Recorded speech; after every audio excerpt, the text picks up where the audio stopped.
Hello student, welcome back to my channel comedy से गीता। तो आज का जो टॉपिक है फाइन आर्ट पीजीटी का। तो फाइन आर्ट पीजीटी का पेपर है, ऑफिशियल आंसर की है। तो सभी स्टूडेंट जो इसमें देखेंगे सब्जेक्टिव पेपर देखेंगे। अभी यहाँ पर कोई भी जनरल पेपर नहीं कराया है। जनरल पेपर को अगर आपका होगा कि अगर आप चाहते हैं तो जनरल पेपर को भी सॉल्व करा दिया जाएगा, ठीक है। तो बाकी जो फाइन आर्ट पीजीटी का पेपर है उसको देख लेते हैं। तो ये जो पेपर हुआ था 13 फेब को हुआ था पेपर 2024। आप लोग यहाँ पर देख सकते हैं 13 फेब को 2024 को ये एग्ज़ाम हुआ था। और ये जो पेपर है पीजीटी फाइन आर्ट पेंटिंग, ये फीमेल लोग का पेपर था, ठीक है। तो यहाँ पर जो पॉइंट्स हैं, जो यहाँ पर सब्जेक्ट हैं, जो सब्जेक्टिव है आपका आर्ट, तो आर्ट का जो है यहाँ पर पॉइंट्स सभी लोग क्वेश्चन ज़रूर देखिएगा। हो सकता है कि आपके एक दो क्वेश्चन जो आपके DSSB TGT का एग्ज़ाम जो होने जा रहा है, मिसलिनियस वाला जो DSSB का एग्ज़ाम होने जा रहा है, उसमें हो सकता है कि आपके यहाँ से एक दो क्वेश्चंस मिल जाए। तो इस क्वेश्चन को सभी स्टूडेंट ध्यान से देखिएगा और अच्छे से पढ़िएगा, ठीक है। और साथ साथ में यूपी TGT वाले, BPSC सभी जितने भी स्टूडेंट हैं वो ज़रूर देखिए, क्योंकि यहाँ से क्वेश्चंस मिल ही जाते हैं अधिकतर। तो चलिए फिर स्टार्ट करते हैं क्वेश्चन नंबर 1 से। तो क्वेश्चन नंबर 1 आप लोग यहाँ पर देख रहे हैं, ज्यामितीय पैटर्न के माध्यम से ऑप्टिकल भ्रम पैदा करने के लिए जाने वाले जो ऑप आर्ट के प्रणेता किसे माने जाते हैं। अब ऑप आर्ट का पूछ रहा है तो विक्टर वासरली, योयो कुसुमा, या फिर फ्रैंक स्टेला, या फिर ब्रिजिट रिले। तो ये भी सभी लोग जानते होंगे कि यहाँ पर इसका जो, क्योंकि ज्यामितीय पैटर्न के माध्यम से ये तो इन्होंने डिफाइन करा है कि ऑप्टिकल आर्ट इस तरीके से होती है। बस सीधे सीधे यहाँ पर ये पूछा है कि ऑप आर्ट के प्रणेता किसे माने जाते हैं, तो बिल्कुल विक्टर वासरली। देखो इस टाइप से मैंने क्वेश्चन कर रखे हैं तो आप लोग को इस टाइप से प्रॉब्लम नहीं होगी। आप सभी लोग जानते हैं कि यहाँ पे DSSB का जो एग्जाम होता है उसमें ऑलरेडी से पहले से ही आंसर दिए होते हैं, जिससे आप लोग को प्रॉब्लम हो जाती है कि कौन सा आंसर दिया जाए। अब इसमें है आपके क्वेश्चंस हैं तो आप लोग यहाँ पर आसानी से आंसर दे सकते हैं, क्योंकि उसमें बहुत ज़्यादा, क्योंकि आंसर सामने ही रखे होते हैं तो क्या ही कोई आंसर देगा। इसमें आंसर दिए नहीं है, साथ साथ में जो ऑफिशियल आंसर की है मैं उसी को ही बताऊंगी जो आंसर दिए हैं, ठीक है। तो चलिए क्वेश्चन नंबर 2 की तरफ बढ़ते हैं। क्वेश्चन नंबर 2 यहाँ पर कह रहा है, कला का प्राथमिक तत्व क्या है जो किसी कलाकृति में प्रकाश और अंधकार के उपयोग से संबंधित है। देखो यहाँ पर क्या पूछ रहा है, देखो आप लोग उसको ध्यान से पढ़िएगा। देखो यहाँ पर प्रकाश और अंधकार पूछ रहा है। अब प्रकाश और अंधकार से आपका यहाँ से रेखा से तो कोई मतलब है नहीं, और ना ही आपका कोई रंग से मतलब है, ठीक है, और ना ही कोई रूप से मतलब है, प्रकाश और अंधकार। तो इसका जो क्या हो जाएगा, मूल्य हो जाएगा। अब मूल्य कैसे हो जाएगा, यानी कि वैल्यू। और आप लोग वैल्यू किस में पढ़ते हैं, वैल्यू पढ़ते हैं किस में पढ़ते हैं, मान में पढ़ते हैं ना। तो वही चीज़ यहाँ पर उसकी बात कर रहा है, ठीक है। तो ये चीज़ आपको याद रखनी है। तो ये क्या हो जाएगा, वैल्यू यानी कि मान, ठीक है। क्वेश्चन नंबर 3 की बात करते हैं, catalogue. Catalogue Amrita Shergil in Indian artist family of the 20th century के अनुसार चित्रकला का कौन सा वैकल्पिक शीर्षक दिया गया। तो यानी कि अमृता शेरगिल का ये है जो कैटलॉग है, यहाँ पर इसका नाम दिया गया है इस कैटलॉग का। तो उनके अनुसार जो है चित्रकला का कौन सा वैकल्पिक शीर्षक दिया गया था। तो इसका जो राइट आंसर है वो कौन सा हो जाएगा, 3 लड़कियों का समूह हो जाएगा, ठीक है। क्वेश्चन नंबर 4 की तरफ बढ़ते हैं। कलात्मक प्रक्रिया में मैक्वेट, देखो मैंने आप लोग को एक मैकेट पढ़ाया था, मूर्ति कला जब कराया था तो आप लोग को मैकेट पढ़ाया था। मैकेट क्या होता है, जैसे कि कोई भी अगर हम बड़ी मूर्ति बनाने जाते हैं तो उसके लिए हम पहले छोटे छोटे मॉडल तैयार कर लेते हैं। अब छोटे छोटे पहले मॉडल तैयार करेंगे तो उसी के अनुसार हम क्या करते हैं, बड़ी मूर्तियों का भी निर्माण कर सकते हैं, ठीक है। ये मूर्ति कला मैंने आप लोग को पढ़ाया था कि मैकेट जो होती हैं लघु मूर्तियां होती हैं, छोटे छोटे मॉडल्स बनाए जाते हैं, ठीक है। तो उसी की तरह से ही होता है। बाकी इसका जो राइट आंसर है वो कौन सा हो जाएगा, एक देखो एक अंतिम पॉलिश कलाकृति जो है ये तो बिल्कुल भी नहीं। तो यहाँ नहीं कि जो है एक रंग सिद्धांत से कोई मतलब नहीं, तो यहाँ पर एक त्रिआयामी मॉडल ये हो जाएगा, ठीक है। मूर्ति है तो बिल्कुल त्रिआयामी मॉडल। क्वेश्चन नंबर 5 की तरफ बढ़ते हैं। कलाकार यवेस क्लेन, अब देखो यहाँ पर कौन सी बात कर रहा है, यवेस क्लेन की बात कर रहा है। तो यवेस क्लेन है तो मोनोक्रोमेटिक, और मोनोक्रोमेटिक सब लोग जानते हैं कि जैसे कि मोनोक्रोम, मोनो आप लोग का क्या होता है, मैंने आप लोग को बताया था मोनो मतलब क्या होता है, एक। तो एक ही कलर से जब हम कोई पेंटिंग बनाते हैं उसमें डार्क कलर और लाइट कलर का मिक्सर करके हम एक ही कलर से बनाते हैं, बस ये करते हैं इसमें वाइट कलर थोड़ा सा मिलाते हैं और थोड़ा सा जो है ब्लैक कलर मिला लेते हैं, बस वाइट और जो न्यूट्रल कलर है उसी को मिलाकर हम डार्क और लाइट करते जाते हैं, तो वो हमारा क्या हो जाता है, मोनोक्रोम, मतलब ये कह सकते हैं मोनोक्रोमेटिक हो जाएगा। ठीक है, तो इसका जो राइट आंसर है वो कौन सा हो जाएगा, यहाँ पर नीला हो जाएगा। ठीक है, क्योंकि ये तो है, ये तो वैसे तो हर कलर से बना सकते हैं, पीले से बना सकते हैं, हरे से बना सकते हैं, लाल से बना सकते हैं, लेकिन यहाँ पर कलाकार की बात कर रहा है, यवेस क्लेन की बात कर रहा है, तो इन्होंने अपने रंगों का मोनोक्रोमेटिक के लिए कौन सा यूज करा है, तो नीला रंग का प्रयोग करा है। क्वेश्चन नंबर 6 कह रहा है कि किसी वस्तु की दूरी या पृष्ठभूमि दृढ़ता से दूर स्थित होने का भ्रम पैदा करने के लिए परिप्रेक्ष्य के उपयोग में की जाने वाली तकनीक को क्या कहते हैं। अब देखो यहाँ पे क्या कह रहा है कि सिर्फ यहाँ पर ये कह रहा है कि जैसे कि कोई भी, अब मान लो जैसे कि कोई हम जैसे पास की वस्तुएं होती हैं, जैसे कि अगर हमने यहाँ पर कोई पास की बनाई है, यहाँ पर फिर उससे छोटी बनाई है, एक मिनट, तो जैसे कि आपका एग्जांपल के लिए बताती हूँ, जैसे कि हमने यहाँ पर पास की बनाई है, फिर हमने उससे छोटी बनाई है, फिर हमने उससे भी छोटी बनाई है, फिर उससे भी छोटी, फिर उससे भी छोटी। ठीक है, तो ये हमारे क्या करते हैं, डिस्टेंस दिखाते हैं। ठीक है, तो ये जो है एक दूरी मतलब दृढ़ में दूर स्थित होने का भ्रम पैदा करने के लिए परिप्रेक्ष्य का उपयोग की जाने वाली तकनीक को क्या कहते हैं। अब स्फो मेथड तो आप लोग जानते हैं कि स्फो मेथड क्या होता है, आप लोगों का मतलब कोई भी रेखाओं को मर्ज करना, तो ये जो हो जाएगा स्फो मेथड, तो ये तो कोई मतलब नहीं है। और जो क्यूरोस्क्यूरो होता है वो छाया प्रकाश होता है, तो बिल्कुल इसका राइट आंसर अग्र संक्षेपण हो जाएगा। ठीक है, तो अग्र संक्षेपण में यही करते हैं, जो पिछला भाग जो होता है वो हम उसको छोटा बनाते हैं। बाकी बात करते हैं, क्वेश्चन नंबर 7 है, अजंता की गुफाओं का मुख्य उद्देश्य क्या था। अब यहाँ पर यह भी बहुत आसान है क्वेश्चन, तो आप लोग देख सकते हैं कि गौतम बुद्ध के जीवन और उपलब्धियों की महिमा का जश्न मनाने के लिए या फिर धार्मिक ग्रंथों को संग्रहित करने के लिए, ऐसा तो बिल्कुल भी नहीं है। भिक्षुओं के लिए आवासीय घर के रूप में कार्य करना, ये भी बिल्कुल नहीं। शाही सभाओं और समारोह के लिए एक स्थान, तो इसका राइट आंसर कौन सा हो जाएगा, गौतम बुद्ध के जीवन और उपलब्धियों की महिमा का जश्न मनाने के लिए। क्वेश्चन नंबर 8 है, चित्त प्रसाद। देखो चित्त प्रसाद एक स्वशिक्षित कलाकार है, मतलब इन्होंने कलाकार की शिक्षा जो ली, मतलब कला की जो शिक्षा ली है किसी स्कूल से नहीं ली है इन्होंने, बस ये है कि स्वशिक्षित कलाकार थे, ये नहीं कि अनपढ़ थे, ये मतलब स्वशिक्षित, यानी कि जो है मतलब जो कलाकारी सीखी है वो अपने खुद से सीखी है, तो स्वशिक्षित कलाकार हैं, ने रूप जो है मुख्य रूप से इनके साथ काम किया, तो इनके साथ जो काम किया है तो वो है लकड़ी की मूर्तियां थी, या फिर ऑयल पेंटिंग है, वाटर कलर है, या फिर स्याही से ड्राइंग का प्रिंट बनाना। देखो चित्र प्रसाद का जो माध्यम है आप लोगों ने पढ़ा होगा, कौन सा माध्यम हो जाएगा, लिनो कट। ठीक है, तो लिनो कट और वुड कट में ये काम किया करते थे, तो बाकी ये जो इसका राइट आंसर कौन सा हो जाएगा, स्याही से ड्राइंग और प्रिंट बनाना चित्र प्रसाद का माध्यम था। बाकी क्वेश्चन नंबर 9 की तरफ बढ़ते हैं, ट्रिस्टन ज़ारा। अब ट्रिस्टन ज़ारा या फिर तजारा द्वारा स्थापित एक अवंतगार्ड कला आंदोलन विश्व युद्ध के दौरान उभरा और यादृच्छिक और अराजक कलात्मक तत्वों के लिए उपयोग जाना जाता है। अब देखो यहाँ पर क्या पूछ रहा है कि जो ट्रिस्टन तजारा है उनका एक आंदोलन है। अब ये जो इनकी कलाकृति है वो कौन से वाद की है, ये पूछा है, तो रचनावाद, सर्वोच्चवाद, भविष्यवाद, दादावाद, और ट्रिस्टन ज़ारा ये कहाँ से हो जाएंगे, तो बिल्कुल दादावाद से हो जाएंगे। क्वेश्चन नंबर 10 की तरफ बढ़ते हैं, स्वर्ण अनुपात या दिव्य अनुपात। स्वर्ण अनुपात या दिव्य अनुपात आप समझ रहे होंगे, यहाँ पर किसकी बात कर रहा है, गोल्डन रेशियो की बात कर रहा है। किसकी बात कर रहा है, गोल्डन रेशियो की बात कर रहा है। ठीक है, तो ये जो है एक गणितीय अवधारणा जो कला और डिजाइन प्रभावशाली रही। इस अनुपात की खोज और परिभाषित करने का श्रेय प्राचीन यूनानी गणितज्ञों को दिया था, और उस यूनानी गणितज्ञ का नाम आपको बताना है, तो बिल्कुल इसका राइट आंसर कौन सा हो जाएगा, यूक्लिड हो जाएंगे। क्वेश्चन नंबर 11 है कि अजंता की गुफाओं में किस प्रकार की पेंटिंग सबसे प्रमुख रूप से बताई जाती है, मतलब पाई जाती है। अब यहाँ पर क्या कह रहा है कि देखो अजंता की गुफाओं में, ठीक है, तो यहाँ पर अजंता की गुफाओं में भूदृश्य चित्रकारी का कोई मतलब है नहीं, ना ही अमूर्त है, ना ही शासकों के चित्र है, तो इसका राइट आंसर बिल्कुल धार्मिक और कथात्मक पेंटिंग हो जाएगा। ठीक है, क्वेश्चन नंबर बढ़ते हैं 12 की तरफ। देखो यहाँ पर मैं जल्दी जल्दी इसलिए करा रही हूँ, ये मत सोचिएगा कि यहाँ पर बहुत ज़्यादा फास्ट में आप लोग को कराऊंगी, तो ये मत सोचिएगा कि यहाँ पर जो आपके क्वेश्चंस हैं टोटल आपके जो हैं यहाँ पर 180 हैं। ठीक है, तो आप लोग उसको सब भी पढ़िएगा।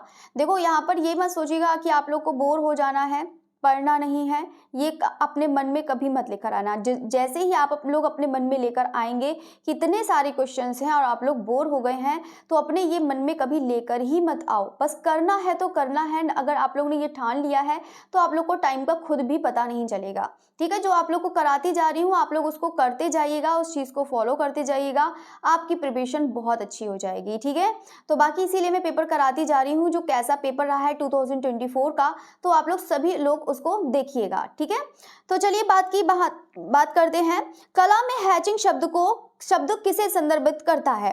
तो किसे संदर्भित करता है, तो इसका राइट आंसर कौन सा हो जाएगा? अब हैचिंग पढ़ाई है तो क्रॉस हैचिंग वाली जो है टेक्सचर को बनाने के लिए तो बिल्कुल भी नहीं।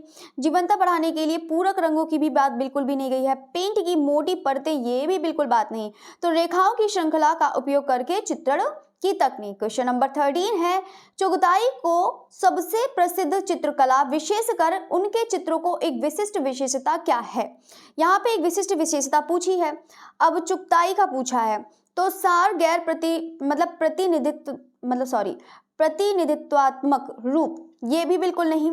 तो स्वर्ण और पेस्टल रंगों से चित्रित चपटा सचित्र स्थान, बिल्कुल ये राइट आंसर हो जाएगा। ठीक है, तो पता है कि चुगताई जो है यहाँ पर पेस्टल रंगों का प्रयोग करते थे और समृद्ध स्वर्ण और पेस्टल रंगों से चित्रित चपटा चित्रित स्थान। ठीक है, ये चीज है। बाकी क्वेश्चन नंबर 14 की तरफ बढ़ते हैं। कौन सा कलाकार रेडीमेड तकनीक से जुड़ा? अब देखो, रेडीमेड तकनीक से जुड़ा है, सामान्य वस्तु को कला के कार्यों में बदल दिया जाता है। अब देखो यहाँ पर क्या कह रहा है, सीधा सीधा यहाँ पर क्वेश्चन कह रहा है कि जो रेडीमेड कला है, यानी कि पहले से ही कलाएं बन चुकी हैं और उनको ही एक नया रूप दे दिया जाए, या फिर ये कह सकते हैं कि वो कौन से ऐसे कलाकार थे जो इस पर ये काम करते थे। अब यहाँ पे फ्रीडा कोहलो तो है नहीं, तो ये तो हो नहीं जाएगा। मार्शल दूसरा जो है, तो आप लोग समझ रहे होंगे यहाँ पर किसकी बात चल रही है? रेडीमेड तकनीक, यानी कि कला को नष्ट करना। किसका है ये कथन बताइएगा? कला को नष्ट करना। अब नष्ट करना इनका किसका कथन था? दादावादियों का। ठीक है, तो इसका जो राइट आंसर है वो कौन सा हो जाएगा? मार्सेल दूसा इसका राइट आंसर हो जाएगा। ठीक है, तो मार्सेल दूसा ने आपको पता होगा, पढ़ाया भी होगा, जो मोनालिसा की मूंछों वाली पेंटिंग बनाई थी, ये किसकी थी? मार्सेल दूसा की थी ना। तो मार्सेल दूसा ने उसी तरीके से, तो कला को नष्ट करने वाली कला जो होती है वो दादावादी, तो ये दादावाद के कलाकार हैं मार्सेल दूसा। तो इसका जो राइट आंसर है तो दादावाद हो जाएंगे। जो एक रेडीमेड तकनीक से जुड़ा है वो है मार्सेल दूसा है। बाकी क्वेश्चन नंबर 15 है, प्रसिद्ध पेंटिंग मोनालिसा किस संग्रहालय में है? ये तो आप लोगों ने बहुत बार पढ़ा है, तो इसका तो राइट आंसर कौन सा हो जाएगा? तो बिल्कुल लुब्रे संग्रहालय पेरिस में हो जाएगा। क्वेश्चन नंबर 16 की तरफ बढ़ते हैं। जामिनी राय की चित्रकला मदर एंड चाइल्ड किस विशिष्ट ब्रश स्ट्रोक तकनीक का उपयोग किया है? बिंदु चित्रण, ये टेनेब्रिज्म, बोर्ड व्यापक ब्रश स्ट्रोक, या फिर फ्लैश वॉश। तो इसका जो राइट आंसर है वो कौन सा हो जाएगा? अब देखो, मदर एंड चाइल्ड की बात कर रहा है। जामिनी राय की कौन सी है? मदर एंड चाइल्ड, यानी कि शिशु और वो माता व शिशु। ठीक है, तो ये चीज पूछ रहा है। अब यहाँ पर इसमें बस जो ब्रश है उसके स्ट्रोक की जो तकनीक है, ब्रश से जो स्ट्रोक लगाए हैं उसकी जो तकनीक है वो कौन सी है? अब देखो, बिंदु चित्रण तो है ही नहीं, वो तो आप लोगों ने देखा होगा, मोटी मोटी लाइन है, बोर्ड लाइन है, तो वो चीज है, आप लोग समझ रहेंगे। तो किसका हो जाएगा? तो बिल्कुल यहाँ पर बोर्ड और व्यापक ब्रश स्ट्रोक हो जाएगा। ठीक है, क्वेश्चन नंबर 17 की तरफ बढ़ते हैं। क्वेश्चन नंबर 17 कह रहा है कि अजंता गुफाओं में मूर्तियों के निर्माण में आमतौर पर किस तकनीक का उपयोग किया जाता है? अब देखो, यहाँ पर अजंता की गुफाओं में किसकी बात कर रहा है? मूर्तियों के निर्माण की बात कर रहा है। और मूर्तियों के निर्माण कैसा किया जाता है? अब देखो, यहाँ पर यही चीज पूछ रहा है, तो इसका जो राइट आंसर है, लकड़ी का तो कोई मतलब ही नहीं है, ना तो धातु ढलाई ना ही टेराकोटा, तो बिल्कुल यहाँ पर रॉक कट हो जाएगा, यानी कि पत्थर। ठीक है, तो पत्थर पर। बाकी क्वेश्चन नंबर 18 है, अजंता गुफाओं की निर्माण का श्रेय किस राजवंश को दिया जाता है? तो अजंता की गुफाओं का निर्माण जो है, क्योंकि अजंता की गुफाओं का जो निर्माण सबसे ज्यादा जो हुआ है, या फिर कह सकते हैं चरमोत्कर्ष हुआ है, तो इसका राइट आंसर कौन सा हो जाएगा? गुप्त हो जाएगा। और देखो, यहाँ पर आप लोग को ये भी पॉइंट बता देते हैं कि जैसे कि आप लोग पढ़ते होंगे कि आलेखन का, इसमें भी बहुत सारे स्टूडेंट को कंफ्यूजन रहता है कि आलेखन का सबसे ज्यादा जो प्रयोग किया जाता है वो कहाँ पर मिलता है। ठीक है, तो मैंने आप लोग को पढ़ाया था, वो आपको मिलता है गुप्त में ही मिलता है, चाहे आपका अपभ्रंश शैली हो, या फिर आपका अजंता लिखा हो, या या फिर आपका कोई सा भी लिखा हो। अगर यहाँ पर गुप्त है तो आप लोग गुप्त ही राइट लगाएंगे। उसके अलावा यहाँ पर कौन सा राइट लगाएंगे, अजंता। ठीक है, यहाँ पे अपभ्रंश नहीं, फिर लगाएंगे आप अजंता लगाएंगे अगर गुप्त नहीं दिया है तो, क्योंकि यहाँ पे आलेखन की जो है खान कहा जाता है, किसको कहा जाता है, अजंता को ही कहा जाता है। ये वाला पॉइंट भी आप लोग जरूर याद रखिएगा, ये भी क्वेश्चन पूछ लिया जाता है और बहुत सारे स्टूडेंट इसमें कंफ्यूज रहते हैं। क्वेश्चन नंबर 19 की तरफ बढ़ते हैं। अजंता गुफाओं में संदर्भ में चैत्य का तात्पर्य क्या है? तो चैत्य का तात्पर्य क्या है? तो चैत्य विहार पढ़े होंगे, तो विहार होते हैं रहने के स्थान और चैत्य होते हैं प्रार्थना कक्ष हो जाएगा। क्वेश्चन नंबर 20 की तरफ बढ़ते हैं। 20 कह रहा है कि 20वीं सदी की शुरुआत में कौन सा कलात्मक आंदोलन उभरा और गहरे रंगों को ब्रश स्ट्रोक के माध्यम से भावनाओं को व्यक्त करने पर ध्यान केंद्रित करने के लिए जाना जाता है? अब देखो यहाँ पर क्या कह रहा है कि देखो क्वेश्चन को इसको ध्यान से पढ़िएगा कि देखो यहाँ पर कह रहा है कि 20वीं सदी की, ठीक है। अब 20वीं सदी का कौन सा हो जाएगा? तो 20वीं सदी की जो शुरुआत की बात कर रहा है, कलात्मक आंदोलन उभरा और गहरे रंगों का ब्रश स्ट्रोक माध्यम से भावनाओं को व्यक्तित करना है। मनोविश्लेषण के सिद्धांत का जो आप लोगों ने पढ़ा होगा, यहाँ पर कौन सा वाला है, तो वो कौन सा हो जाएगा यहाँ पर, अभिव्यंजनावाद। तो इसका राइट आंसर कौन सा हो जाएगा? अभिव्यंजनावाद हो जाएगा। ठीक है, क्वेश्चन नंबर बढ़ते हैं 21, क्योंकि यहाँ पर भावनाओं को व्यक्त करा है ना। देखो यहाँ पर आप लोग इससे भी पता लगा सकते हैं कि भावनाओं को व्यक्त करने पर ध्यान केंद्रित करने के लिए जाना जाता है। क्वेश्चन नंबर 21 है लीडिंग लाइन। अब देखो यहाँ पर लीडिंग लाइन नाम की रचना तकनीक का उपयोग करने का उद्देश्य क्या है? अब देखो लीडिंग लाइन की बात कर रहा है। देखो लीडिंग लाइन जैसे कि आप लोगों ने देखा होगा, जैसे कि बहुत सारे आप लोगों ने देखा होगा, रोड भी देखे होंगे, तो ऐसे करके आप लोगों ने देखा होगा लीडिंग लाइन। ठीक है, तो मतलब ये ऐसे करके नहीं, मतलब लीडिंग लाइन ऐसे, जैसे कि आप लोगों ने देखा होगा यहाँ पर एक पतला सा ऐसे करके यहाँ पे रोड जाता है ऐसे करके, और यहाँ से एकदम से चौड़ा हो जाता है। ठीक है, तो ये जो है लीडिंग लाइन। तो लीडिंग लाइन नामक की रचना तकनीक का उपयोग करने का उद्देश्य जो होता है वो गति की भावना को उत्पन्न करने को और दर्शकों को आंखों का मार्गदर्शन करने के लिए होता है। ठीक है, तो ये चीज इसका राइट आंसर हो जाएगा। ठीक है, चलिए बाकी नेक्स्ट क्वेश्चन की तरफ बढ़ते हैं। क्वेश्चन नंबर है 21 है, 22 की तरफ बढ़ते हैं। अवनींद्रनाथ टैगोर। अब देखो यहाँ पर क्या कह रहा है कि अवनींद्रनाथ टैगोर ने अपनी कलात्मक खोज के लिए चीन और जापान की ओर रुख क्यों किए? एक मिनट, यहाँ पर क्या कह रहा है कि अवनींद्रनाथ टैगोर अपनी कलात्मक खोज के लिए चीन और जापान की ओर रुख क्यों किए? तो ये कह रहा है, तो मतलब जो है यहाँ पर पश्चिमी कला ऐतिहासिक उत्पत्ति अध्ययन करने के लिए, या फिर भारतीय कला में यूरोपीय तकनीक का परिचय के लिए, या फिर अंतर सांस्कृतिक परियोजना के पश्चिमी कलाकारों के साथ सहयोग करने के लिए, या फिर पश्चिमी प्रभाव। तो बिल्कुल ये इसका राइट आंसर हो जाएगा, क्योंकि पश्चिमी प्रभाव से स्वतंत्र अखिल एशियाई सौंदर्य बोध को बढ़ावा देने के लिए ये चीनी जापानी की ओर मतलब उसकी तरफ मुड़ गए। ठीक है, तो पश्चिमी प्रभाव के स्वतंत्र अखिल एशियाई सौंदर्य को बढ़ावा देने के लिए। क्वेश्चन नंबर 23 है। ये क्वेश्चन एक बार और भी आया था इसी टाइप से कि इन्होंने जो है कि अवनींद्रनाथ टैगोर ने उन्होंने चीनी और जापानी कला को ही क्यों अपनाया। ये एक क्वेश्चन था कि अवनींद्रनाथ टैगोर ने अपनी चीनी और जापानी कला को क्यों अपनाया, क्योंकि वो नई तकनीक सीखना चाहते थे, या फिर कोई भारतीय चित्र का वो मतलब देना चाहते थे, कुछ इस टाइप से ही था। तो यहाँ पर आप लोग याद रखिएगा, पश्चिमी प्रभाव से स्वतंत्र अखिल एशियाई सौंदर्य बोध को बढ़ावा देने के लिए। क्वेश्चन नंबर 23 है बुनियादी डिजाइन के संदर्भ में विषमता समरूपता से किस प्रकार विभिन्न है, मतलब किस प्रकार भिन्न है। अब देखो बुनियादी है, अब बुनियादी यहाँ पर क्या बात कर रहा है, बुनियादी मतलब ये कह सकते हैं कि जैसे कि बुनियादी मतलब बेसिक डिजाइन। ठीक है, तो बेसिक डिजाइन की बात कर रहा है। अब बेसिक डिजाइन संदर्भ में विषमता समरूपता से किस प्रकार भिन्न है, तो यहाँ पर किस प्रकार से भिन्न है, तो इसका जो राइट आंसर है वो कौन सा हो जाएगा, विषमता की विशेषता संतुलन की कमी, जबकि समरूपता संतुलन प्रदान करती है।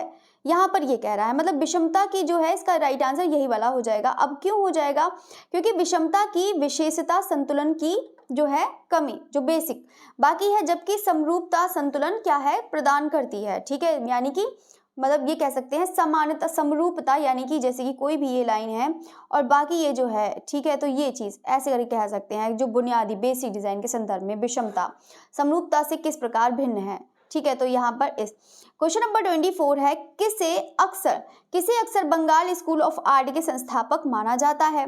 और संस्थापक हैं बंगाल स्कूल के, तो ये तो अब आप लोगों ने पढ़ा होगा, तो बिल्कुल अवनींद्रनाथ टैगोर इसका राइट आंसर हो जाएगा, ठीक है। क्वेश्चन नंबर 25 है, बंगाल स्कूल का कौन सा कलाकार भारतीय कला के लिए जो है भारतीय शैली के विचार में विश्वास करता था और लोक और जनजातीय कला रूपों से प्रेरणा लेता था। अब देखो यहाँ पर आप लोग समझ गए होंगे यहाँ पर किसकी बात कर रहा है। अब देखो सीधा सीधा यहाँ पर दिया है लोक, तो आप लोग समझ गए होंगे लोक कला की बात कर रहा है, और जनजातीय कला की बात कर रहा है जो इसके रूपों से प्रेरणा लिया है। तो अमृता शेरगिल तो है नहीं, ना ही जी है, ना ही नंदलाल, तो इसका राइट आंसर जामनी राय। क्वेश्चन नंबर 26 है, अमृता शेरगिल को किस कलाकृति के लिए बॉम्बे आर्ट सोसाइटी के जो है बॉम्बे आर्ट सोसाइटी से स्वर्ण पदक मिला है। The Indian family, rural women, the three women, एक 3 लिखा है, ठीक है 3, तो 3 वुमेन या फिर द 20th सेंचुरी। तो ये जो है इसका राइट आंसर कौन सा हो जाएगा, तो पता ही है, ये भी आप लोगों ने पढ़ा है, तो बिल्कुल 3 वुमेन। क्वेश्चन नंबर 27 है, किस प्रसिद्ध भारतीय आधुनिकतावादी ने चित्रकला मदर एंड चाइल्ड बनाई। किस प्रसिद्ध, हाँ, तो इसका जो राइट आंसर है वो कौन सा हो जाएगा, मतलब मदर एंड चाइल्ड बनाई है। अब बिल्कुल ये भी आप लोगों ने बहुत बार पढ़ा होगा, तो बिल्कुल अभी भी क्वेश्चन भी आया। देखो कभी कभी हर एग्जाम में ऐसा होता है, आप लोग देखेंगे हर एग्जाम में 2 क्वेश्चन बिल्कुल एक ही टॉपिक से पूछे जाते हैं। आपको अगर पता है तो आप लोग के 2 आंसर तो बिल्कुल ऐसे ही सही हो जाएंगे। अधिकतर ऐसा ही होता है कि क्वेश्चन से ही एक दूसरा ही क्वेश्चन और बना देते हैं। क्वेश्चन नंबर 28 है, क्ले मॉडलिंग में आर्मेचर, अब देखो यहाँ पर मूर्ति कला की फिर से बात आ गई है। क्ले मॉडलिंग में आर्मेचर का उद्देश्य क्या है, मिट्टी के रंग डालने के लिए, या फिर संरचनात्मक सहायता प्रदान करने के लिए, सतह पर टेक्सचर बनाने के लिए, या फिर सुखाने की प्रक्रिया तेज करने के लिए। अब आर्मेचर है तो आर्मेचर के लिए एक तैयार करना पड़ता है, कोई भी जब हम मूर्ति बनाते हैं तो एक आर्मेचर मतलब एक ये कह सकते हैं उसकी संरचना बनाने के लिए एक साँचा, मतलब ये कह सकते हैं आर्मेचर बनाया जाता है, ठीक है। तो यानी कि इसका है संरचनात्मक सहायता प्रदान करना, ठीक है। क्वेश्चन नंबर 29 है, बुनियादी डिजाइन, देखो बुनियादी डिजाइन मैंने अभी बिल्कुल समझाया ही था कि कौन सा शब्द दोहराए गए पैटर्न का वर्णन करता है जो गति और प्रवाह की भावना उत्पन्न करता है। अब देखो यहाँ पर कौन सा शब्द जो है दोहराए गए, अब दोहराए गए पैटर्न का तो एक ही है, यहाँ पर संतुलन से तो कोई मतलब नहीं ना कि ये, तो इसका राइट आंसर कौन सा हो जाएगा, बिल्कुल लय हो जाएगा, ठीक है। क्वेश्चन नंबर 30 की तरफ बढ़ते हैं, विश्लेषण करें कि रंग, तापमान, गर्म और ठंडा का चुनाव किसी रचना में रैखिक ज्यामितीय आकृतियों की धारणा को कैसे प्रभावित कर सकता है, ये आपको बताना है, ठीक है। तो यानी कि इसका जो कहने का मतलब है कि विश्लेषण जो मतलब करना है आप लोग को, ये जो तापमान यहाँ पर जो है कि गर्म और ठंडा का चुनाव करिए जो किसी रचना में रैखिक ज्यामितीय आकारों की धारणा को कैसे प्रभावित करता है। तो गर्म रंग की स्थिरता भावना को बढ़ा दे, जबकि फीके रंग की भावना पैदा करते हैं, या फिर गर्म रंग विश्राम का संकेत है और फीके रंग तनाव पैदा करते हैं। ऐसा तो नहीं है, ये तो उल्टा लेके, तो यहाँ पे गर्म रंग नकारात्मक स्पेस पर जोर देते हैं जबकि फीके रंग सकारात्मक आकार पर जोर देते हैं, ऐसा भी नहीं है। तो यहाँ पर जो है गर्म रंग को ऊर्जा उत्तेजित करती है, वेरी गुड, ये तो बिल्कुल सही है, यही वाली लाइन है। तो जबकि फीके रंग विश्राम का सुझाव देती हैं, ठीक है, जो फीके रंग जो होती हैं, यहाँ पे देखो मैंने कहा था नहीं उल्टा लिखा है इसमें, तो यहाँ पर जो है फीके रंग जो है विश्राम का सुझाव देती हैं और गर्म रंग ऊर्जा को उत्तेजित करते हैं। क्वेश्चन नंबर 31 है, बुनियादी डिजाइन फिर से आ गई है, रेखिक ज्यामितीय आकृतियों की संरचना में नकारात्मक स्थान का प्राथमिक उद्देश्य क्या है, तो ये आपको बताना है। तो इसका प्राथमिक उद्देश्य वो क्या हो जाएगा, तो बताइएगा इसका जो राइट आंसर है वो कौन सा हो जाएगा। तो बिल्कुल यहाँ पर सकारात्मक आकृतियों पर जोर देना, ये देखो क्वेश्चन में ही आया था कि यहाँ पर जो होती है बुनियादी डिजाइन वो क्या होता है, सकारात्मक आकृतियों पर जोर देना, ठीक है। यहाँ पर ये कह सकते हैं, मतलब ये है बेसिक डिजाइन है, अगर यहाँ पर ऐसे करके बना रहे हैं तो यहाँ पर ऐसे ही बनाएंगे, तो ये है, ठीक है, ऐसे बना रहे हैं तो यहाँ पर ऐसे ही बनाएंगे, तो ये जो है ये सकारात्मक पर ही जोर देता है। ठीक है, बाकी बात करते हैं, क्वेश्चन नंबर है 12 है, कौन सा प्रसिद्ध मूर्तिकार अपनी कांस्य ढलाई के लिए जाना जाता है लेकिन उसने मूल मिट्टी के मॉडल भी बनाए हैं? तो हेनरी मूल, पाब्लो पिकासो, अगस्टिन रॉडिन या फिर माइकल एंजेलो। तो ये भी पता है कि अगस्त, देखो यहाँ पे क्या कह रहा है, कांस्य ढलाई के लिए बात कर रहा है। अब कांस्य ढलाई के लिए यहाँ पर कौन हो जाएगा, ये भी आप लोगों ने पढ़ा है, तो बिल्कुल कौन हो जाएगा, अगस्ट रॉडिन हो जाएगा। तो अगस्ट रॉडिन ने कौन सी मूर्ति बनाई है कांस्य में, जल्दी से बताइएगा, बहुत ही ज्यादा फेमस भी है। क्वेश्चन नंबर है 13 है, रचना में स्वर्ण अनुपात। अब स्वर्ण अनुपात आ गया है, फिर से यहाँ पर किसकी बात कर रहा है, गोल्डन रेशियो की बात कर रहा है। गोल्डन रेशियो की बात कर रहा है कि उसका उद्देश्य क्या है। तो यहाँ पर क्या कह रहा है कि संतुलन और सद्भाव प्रदान करना, बिल्कुल यही है, क्योंकि यहाँ पर क्या होता है, गोल्डन रेशियो से क्या होता है कि यहाँ पर जो मतलब करा जाता है वो संतुलन सद्भाव प्रदान मतलब प्राप्त करना होता है। कोई ऐसा भी नहीं जैसे विंची ने प्रयोग करा है, इसका प्रयोग जो है किसमें करा है, मोनालिसा की पेंटिंग में भी किया है, गोल्डन रेशियो का है। ठीक है, तो ये चीज है इसका राइट आंसर, स्वर्ण अनुपात, संतुलन और सद्भाव प्राप्त करना। ठीक है, इसका राइट आंसर। क्वेश्चन नंबर है 34 कह रहा है कि निम्नलिखित में से कौन सा रचना का एक सामान्य नियम है जिसमें एक छवि को क्षैतिज और लंबवत रूप से तिहाई में विभाजित करना शामिल है। तो तिहाई का नियम, अब देखो यहाँ पे देखो क्वेश्चन को पहले पढ़ लेते हैं कि निम्नलिखित में से कौन सा रचना एक सामान्य नियम है जिसमें एक छवि क्षैतिज और लंबवत, यानी कि क्षैतिज और लंबवत तिहाई में विभाजित है। ठीक है, तो यानी कि ये कह रहा है क्षैतिज और लंबवत जो है कि मतलब तिहाई में विभाजित है। ठीक है, ये कह रहा है, तो ये यानी कि इसका जो मतलब है, तो तिहाई का नियम, विषम का नियम, समरूपता का नियम या फिर सुनहरा अनुपात, तो इसका है तिहाई का नियम हो जाएगा। ठीक है, तो क्षैतिज और लंबवत रूप में तिहाई में विभाजित, यानी कि जो है यहाँ पर तिहाई का नियम, यानी कि लंबाई और चौड़ाई। ठीक है, हाँ यही इसका राइट आंसर है, तिहाई का नियम हो जाएगा इसका राइट आंसर। या फिर ऐसे करके मान सकते हैं, जैसे कि आप लोगों ने तिहाई का नियम, जैसे कि आप लोगों ने फोटोग्राफी में भी देखा होगा या फिर पेंटिंग्स भी बनाते होंगे, तो आप लोगों ने देखा होगा कि एक मतलब दो क्षैतिज रेखाएं होती हैं और दो मतलब ये कह सकते हैं ऊर्ध्वाधर। ठीक है, मतलब ये कह सकते हैं, तो ये जो होती हैं यानी कि ये जो लाइन होती हैं, तो मतलब ये जो है मतलब क्या कह सकते हैं यहाँ पर कि क्षैतिज लंबवत रूप में जो तिहाई का विभाजित करना शामिल है, तो तिहाई का नियम इसे ही कहते हैं।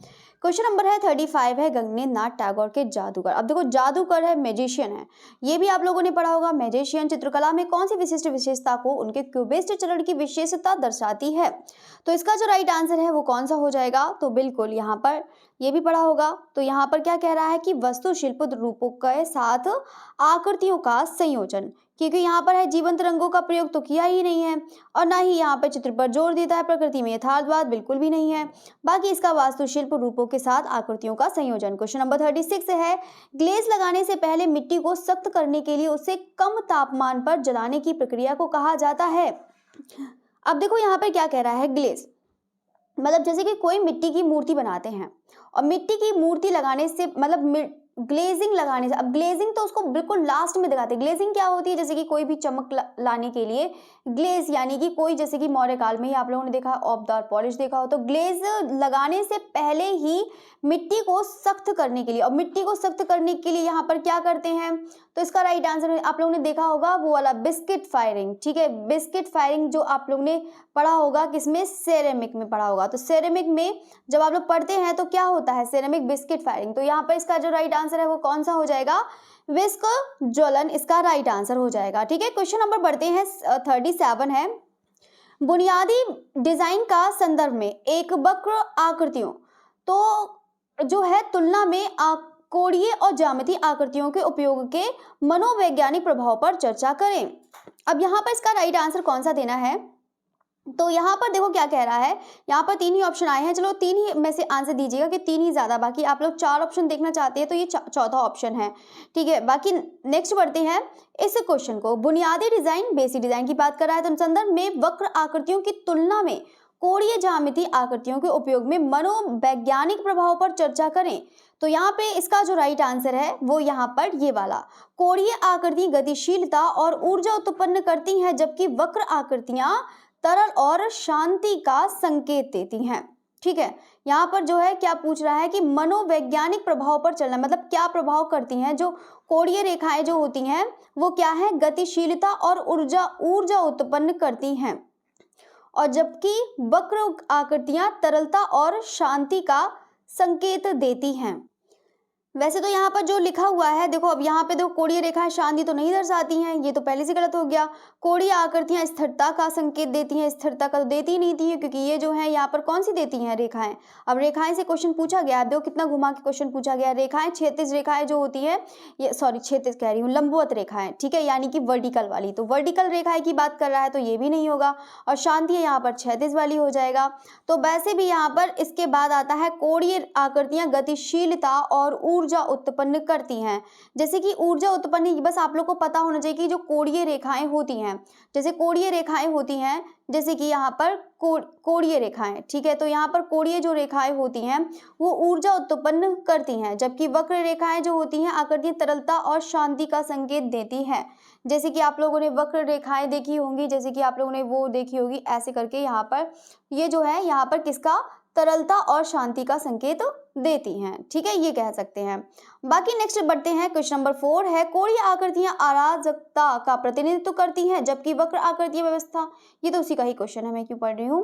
क्वेश्चन नंबर 38 है, एक अविश्वसनीय प्राचीन जापानी सेरेमिक तकनीक है। अब देखो यहाँ पर सीधे सीधे पूछ रहा है कि एक अविश्वसनीय प्राचीन जापानी सेरेमिक है, और आप लोग को जापानी सेरेमिक तकनीक पता होनी चाहिए। अब मिट्टी से बनाते हैं, मिट्टी को पकाया भी जाता है।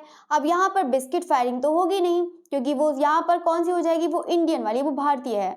लेकिन यहाँ पर ये तो इसका पहले से ही कट हो गया, और यहाँ पे भंडारमती का ज्वलन ये तो होगा नहीं, ये भी आप लोग का इंडियन वाला है।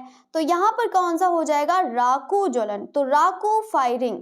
ठीक है, तो राकू फायरिंग जो है वो एक क्या है, एक जापानी सेरेमिक तकनीक है। ठीक है, आपको याद रखना है। बाकी बात करते हैं क्वेश्चन नंबर 39। आप लोग ने देखा होगा राकू का मतलब आप लोग बर्तन भी देखते होंगे तो वहां पर उसी का ही इफेक्ट डालते हैं, मतलब लाइक टेक्सचर की तरह होता है इनकी जापानी तकनीक जो होती है, मतलब बर्तनों पर टेक्सचर आ जाते हैं। क्वेश्चन नंबर 39 है, रचना के संदर्भ में तनाव शब्द का क्या तात्पर्य है। अब देखो तनाव शब्द का पूछ रहा है कि इसका क्या तात्पर्य है। तो तनाव शब्द का जो तात्पर्य है वो तत्वों के बीच का संबंध जो दृश्य उत्तेजना पैदा करता है। ठीक है, ये इसका राइट आंसर। तनाव जो होता है वो क्या है, तत्वों के बीच संबंध जो दृश्य उत्तेजना पैदा करता है। क्योंकि आप लोगों ने पढ़ा होगा तनाव पैदा करना, जैसे कि रेखाओं, जैसे रेखाएं आप लोगों ने पढ़ी होगी। ठीक है, तो रेखाएं आप लोगों ने पढ़ी होगी, तनाव क्या उत्पन्न करता है, एक जो है क्या, उत्तेजना, एक्साइटमेंट। ठीक है, तो ये चीज हो जाएगा। बाकी ठीक है, तो जैसे कि कड़वत रेखाएं आप लोग पढ़ते होंगे तो उसमें क्या है, यहाँ पे तनाव का भी प्रभाव दिखाता है, तनाव है वो भी दिखाता है, और उत्तेजना, एक्साइटमेंट, आप लोग को ये पता होना चाहिए, रेखाओं के बारे में ही पूछ रहा है, समझ गए। तो बाकी बात करते हैं, क्वेश्चन नंबर 40 है, क्ले मॉडलिंग के संदर्भ में स्लिप का प्राथमिक उद्देश्य क्या है। अब देखो यहाँ पर स्लिप का पूछ रहा है कि प्राथमिक उद्देश्य, देखो स्लिप क्या है, इसका प्राथमिक यानी कि सबसे पहले इसका क्या उद्देश्य होना चाहिए, क्ले के टुकड़ों को आपस में जोड़ना, इसका ये है। अब क्ले है, कोई भी मिट्टी है, जैसे कि कोई पेंटिंग मूर्ति बनाते हैं तो जैसे कि एक जोड़कर बनाते हैं। ठीक है, एक जोड़कर बनाते हैं, और एक जो है मतलब ये कह सकते हैं एक एडिटिव होता है। ठीक है, और एक होता है सब्ट्रैक्टिव होता है, यानी ये जो है एक हम जोड़कर बनाते हैं और एक हम ऐसे इनग्रेव करके बनाते हैं, दो तरीके से बनाते हैं। तो उसी में ही स्लिप का जो प्राथमिक उद्देश्य है तो क्ले को टुकड़ों को आपस में जोड़ना, इसका राइट आंसर है। क्वेश्चन नंबर 41 की तरफ बढ़ते हैं। ड्राइंग में साइनोटाइप का क्या उद्देश्य होता है। अब साइनोटाइप का यहाँ पर पूछ रहा है, तो साइनोटाइप का क्या है, तो साइनोटाइप जो होता है मोनोक्रोमेटिक ब्लूप्रिंट का निर्माण करना, इसका ये राइट आंसर। ठीक है, मोनोक्रोमेटिक जानते हैं कि यहाँ पर एक ही कलर की बात कर रहा है, तो ब्लूप्रिंट का निर्माण करना, इसको ही साइनोटाइप कहते हैं। ठीक है, तो इसका राइट आंसर ये हो जाएगा। क्वेश्चन नंबर 42 है, किस छायांकन तकनीक में धीरे धीरे प्रकाश से अंधकार क्षेत्रों में सहज निरंतर तरीके से संक्रमण शामिल है। तो ग्रिसेल, कर्बरता, ग्रेडियंट या फिर क्रॉस हैचिंग। तो इसका बताइएगा, इसका राइट आंसर कौन सा है, किस छायांकन तकनीक में, हाँ, किस छायांकन तकनीक में धीरे धीरे प्रकाश के अंधकार के क्षेत्रों में सहज और निरंतर तरीके से संक्रमण शामिल है। अब देखो ये भी अलग क्वेश्चन समझने है। देखो छायांकन तकनीक में धीरे धीरे प्रकाश, अब जैसे कि कोई भी, जैसे ग्रेडियंट वाला, जैसे कि आप लोग कह सकते हैं, जैसे ग्रेडियंट वाले आप लोगों ने चलाया होगा, ग्राफिक में काम किया होगा, या फिर आप लोगों ने देखा होगा कि ये लोग जो होते हैं, जो ग्रेडियंट कलर होते हैं, जैसे कि आप लोगों ने व्हील चक्र वाला वो पढ़ा, सॉरी व्हील पढ़ा होगा, कलर व्हील पढ़ा होगा, तो उसमें वो क्या होता है, जैसे कि लाल पीला, जैसे कि आता है लाल पीला कह रही हूँ, तो पीला नारंगी, ठीक है, तो पीला नारंगी, तो ये जैसे कि आप लोग का एक, जैसे कि समावर्ती, ठीक है, तो ये जो होते हैं एक से कलर, फैमिली कलर, तो जो होते हैं कि छायांकन तकनीक में धीरे धीरे प्रकाश के अंधकार के क्षेत्रों में सहज में निरंतर तरीके से संक्रमण शामिल है। अब ग्रेसेल, कर्बरता, इनसे कोई मतलब तो है नहीं, हैचिंग से। अब यहाँ पर जैसे पीला कितना लाइट कलर होता है, और फिर ये धीरे धीरे एक डार्क कलर की तरफ जाता है, फिर नारंगी के बाद आप लोगों ने देखा होगा डायरेक्ट फिर जाता है लाल की तरफ जाता है, तो ये जो धीरे धीरे होता है एक डार्क कलर की तरफ जाता है, यानी कि धीरे धीरे प्रकाश से अंधकार क्षेत्रों में चला जाता है। तो इसका राइट आंसर कौन सा हो जाएगा, ग्रेडियंट कलर हो जाएगा, ठीक है। बाकी पढ़ते हैं, क्वेश्चन नंबर 43 है, कौन सा छायांकन मॉडल आमतौर पर कंप्यूटर ग्राफिक्स में उपयोग किया जाता है, जिस तरह लक्षणों को परिवेश, फैलाव और स्पेक्युलर प्रतिबिंब पर विचार करके उनके सतहों को मिलकर सही अनुकरण करता है। अब देखो यहाँ पर क्या कह रहा है, देखो मतलब जो है यहाँ पर कह रहा है कि कौन सा छायांकन मॉडल आमतौर पर जो है कंप्यूटर ग्राफिक्स में उपयोग किया जाता है, जिस तरह लक्षणों पर परिवेश, फैलाव और स्पेक्युलर प्रतिबिंब पर विचार करके सतहों के साथ मिलकर सही अनुसरण करता है। यानी कि इसमें कहने का मतलब है, जैसे कि आप लोग ड्राइंग करते हैं, जैसे कि एक करते हैं 2D करते हैं, फिर एक करते हैं 3D करते हैं, 3D तो बहुत अच्छा बन गया, बाकी ये जो है ऐसे ही हो जाता है। चलिए बाकी चलो बात करते हैं 3D की। तो यानी कि जो 2D है, ये जैसे कि 2D होता है और एक होता है 3D, ठीक है, तो ये 2D और 3D, तो यानी कि जो 3D होता है। अब 3D और इसमें क्या करते हैं, तो इसमें जो है स्पेक्युलर, यानी कि कौन सा छायांकन मॉडल आमतौर पर ग्राफिक्स के उपयोग के लिए जिस तरह से लक्षणों में परिवेश, फैलाव, स्पेक्युलर प्रतिबिंब का विचार करके सतहों के साथ, अब फ्लैट शेडिंग तो होगी नहीं, ना ही यहाँ पे गौराट छायांकन है, बायर फ्रेम, तो यहाँ पे फोंग छायांकन। फोंग में क्या होता है कि जैसे कि कोई भी एकदम 3D बिल्कुल एकदम ऐसा हो जाता है, मतलब लाइक ये समझ लो जैसे कि पिक्सल आप लोगों ने देखे होंगे, जैसे कि पिक्सल होते हैं, तो ये जो होता है यहाँ पर दिखे होते हैं, ब्लॉक्स में बने होते हैं, तो ये आप लोगों ने देखा होगा पिक्सल होते होंगे, ये चीज़ यहाँ पर दिखाता है। इसमें क्या होता है, एकदम बड़ा 3D दिखता है, एकदम गोल दिखेगा, मतलब शेप में ये है, बिल्कुल एकदम दिखेगा कि हाँ ये एकदम 3D है, ये कह सकते हैं। तो ये इसी को ही क्या कहते हैं, हम फोंग छायांकन कहते हैं, ठीक है। ये चीज़ आपको याद रखनी है कि जो है उसका जो इफेक्ट आता है वो क्या होता है, फोंग छायांकन होता है। क्वेश्चन नंबर 44 है, ग्राफिक डिजाइन में वेक्टर और रास्टर। वेक्टर रास्टर तो मैंने बहुत बार आप लोग को पढ़ाया है, इसका तो क्वेश्चन मतलब गलत होगा नहीं, मुझे ऐसा लगता है, गलत तो होगा नहीं। तो ग्राफिक डिजाइन में वेक्टर और रास्टर ग्राफिक के बीच अंतर की व्याख्या करें। अब यहाँ पर क्या करना है, अब देखो वेक्टर क्या होता है, देखो मैंने आप लोग को बताया था, जो वेक्टर होता है, जैसे कि एग्जाम्पल के लिए मान के चलो, जैसे कि वेक्टर है, जैसे वेक्टर में जैसे कि ये एक सर्कल है, ठीक है, तो एक सर्कल है, जैसे कि यहाँ पर आप लोगों ने देखा होगा कि इसमें जो है वेक्टर, इसको कितना भी बड़ा जूम कर लेंगे तो ये आप लोगों में इसमें पिक्सल्स नहीं शो होंगे, ठीक है। इसको जूम करके देखेंगे तो ये इसमें पिक्सल्स बिल्कुल भी शो नहीं करेंगे, तो ये जो हमारा क्या हो जाएगा, वेक्टर हो जाएगा, ठीक है। ये जो होता है आप लोग का जो दिख रहा है ये क्या हो जाएगा, वेक्टर, ठीक है। तो इसको भी कितना भी जूम कर लो, यहाँ पर जो है कौन सा हो जाएगा, वेक्टर हो जाएगा, ठीक है। तो ये चीज आप लोग याद रखिएगा। बाकी हम बात करते हैं वेक्टर और रास्टर। और रास्टर में क्या होता है, रास्टर में आप लोग को पिक्सल्स दिखेंगे, जैसे कि आप लोगों ने कभी जिफ इमेज देखी होगी, या फिर जो है आप लोगों ने वीडियोस में देखी होगी, हम लोग जितना भी जूम करते हैं वो क्या होता है, हमारा रास्टर मतलब ये है, उसमें पिक्सल्स दिखने लगते हैं, बहुत सारे छोटे छोटे ब्लॉक्स भी दिखने लगते हैं, ये चीज़ कहने का मतलब है यहाँ पर, ठीक है। तो यही चीज़ यहाँ पर पूछ रहा है कि ग्राफिक डिजाइन में वेक्टर और रास्टर ग्राफिक के बीच अंतर की व्याख्या करें। तो यहाँ पर क्या करना है कि इसका अंतर क्या है, ठीक है। तो यहाँ पर ये कह रहा है कि वेक्टर और ग्राफिक्स पिक्सल से बने होते हैं, वेक्टर ग्राफिक्स पिक्सल से बने होते हैं, ये तो बिल्कुल नहीं, वेक्टर ग्राफिक्स पिक्सल से तो बने ही नहीं होते हैं, ये तो बिल्कुल ही गलत हो गया, ठीक है। वेक्टर ग्राफिक्स मुख्य रूप से फोटोग्राफिक के लिए उपयोग जाना जाता है, जबकि रास्टर ग्राफिक चित्रों के लिए ये भी बिल्कुल नहीं, ऐसा तो है ही नहीं। बाकी बात करते हैं रास्टर ग्राफिक समर्थन पारदर्शिता का कोई भी मतलब नहीं है। तो इसका राइट आंसर है कि रास्टर ग्राफिक को बिना किसी नुकसान के रैकेट किए जा सकते हैं। मतलब यहाँ पर ये कह सकते हैं कि रास्टर ग्राफिक, मतलब ये कहने का मतलब है कि जो रास्टर होता है, ठीक है, ये मतलब ये कह सकते हैं कि रास्टर में कोई भी ऐसा कोई नुकसान नहीं होता है, ये कहने का मतलब है। इसका एक गलत डिफाइन करा है, जबकि वेक्टर ग्राफिक संकल्प निर्भर रहता है, ठीक है। यानी कि जो वेक्टर होता है वो वैसा के ही वैसा रहता है, इसको जितना ही बड़ा करेंगे उस पर कोई भी नहीं कुछ होता है। बाकी जो रास्टर ग्राफिक के बिना किसी नुकसान के रैकेट किए जाते हैं, ठीक है। इसका मतलब यही है कि इसमें भी अगर वेक्टर में कितना भी बड़ा करके जूम करके देखेंगे उसमें कोई भी वैसा का ही वैसा रहेगा, इसमें कोई भी ऐसा कुछ नहीं होगा। लेकिन जो रास्टर होता है उसमें बहुत सारा उसमें है ब्लर हो जाता है, बेकार लगने लगती है पिक्चर्स, ये कहने का मतलब है। बाकी क्वेश्चन नंबर 5 है ड्राइंग में पेंटिमेंटो तकनीक क्या है।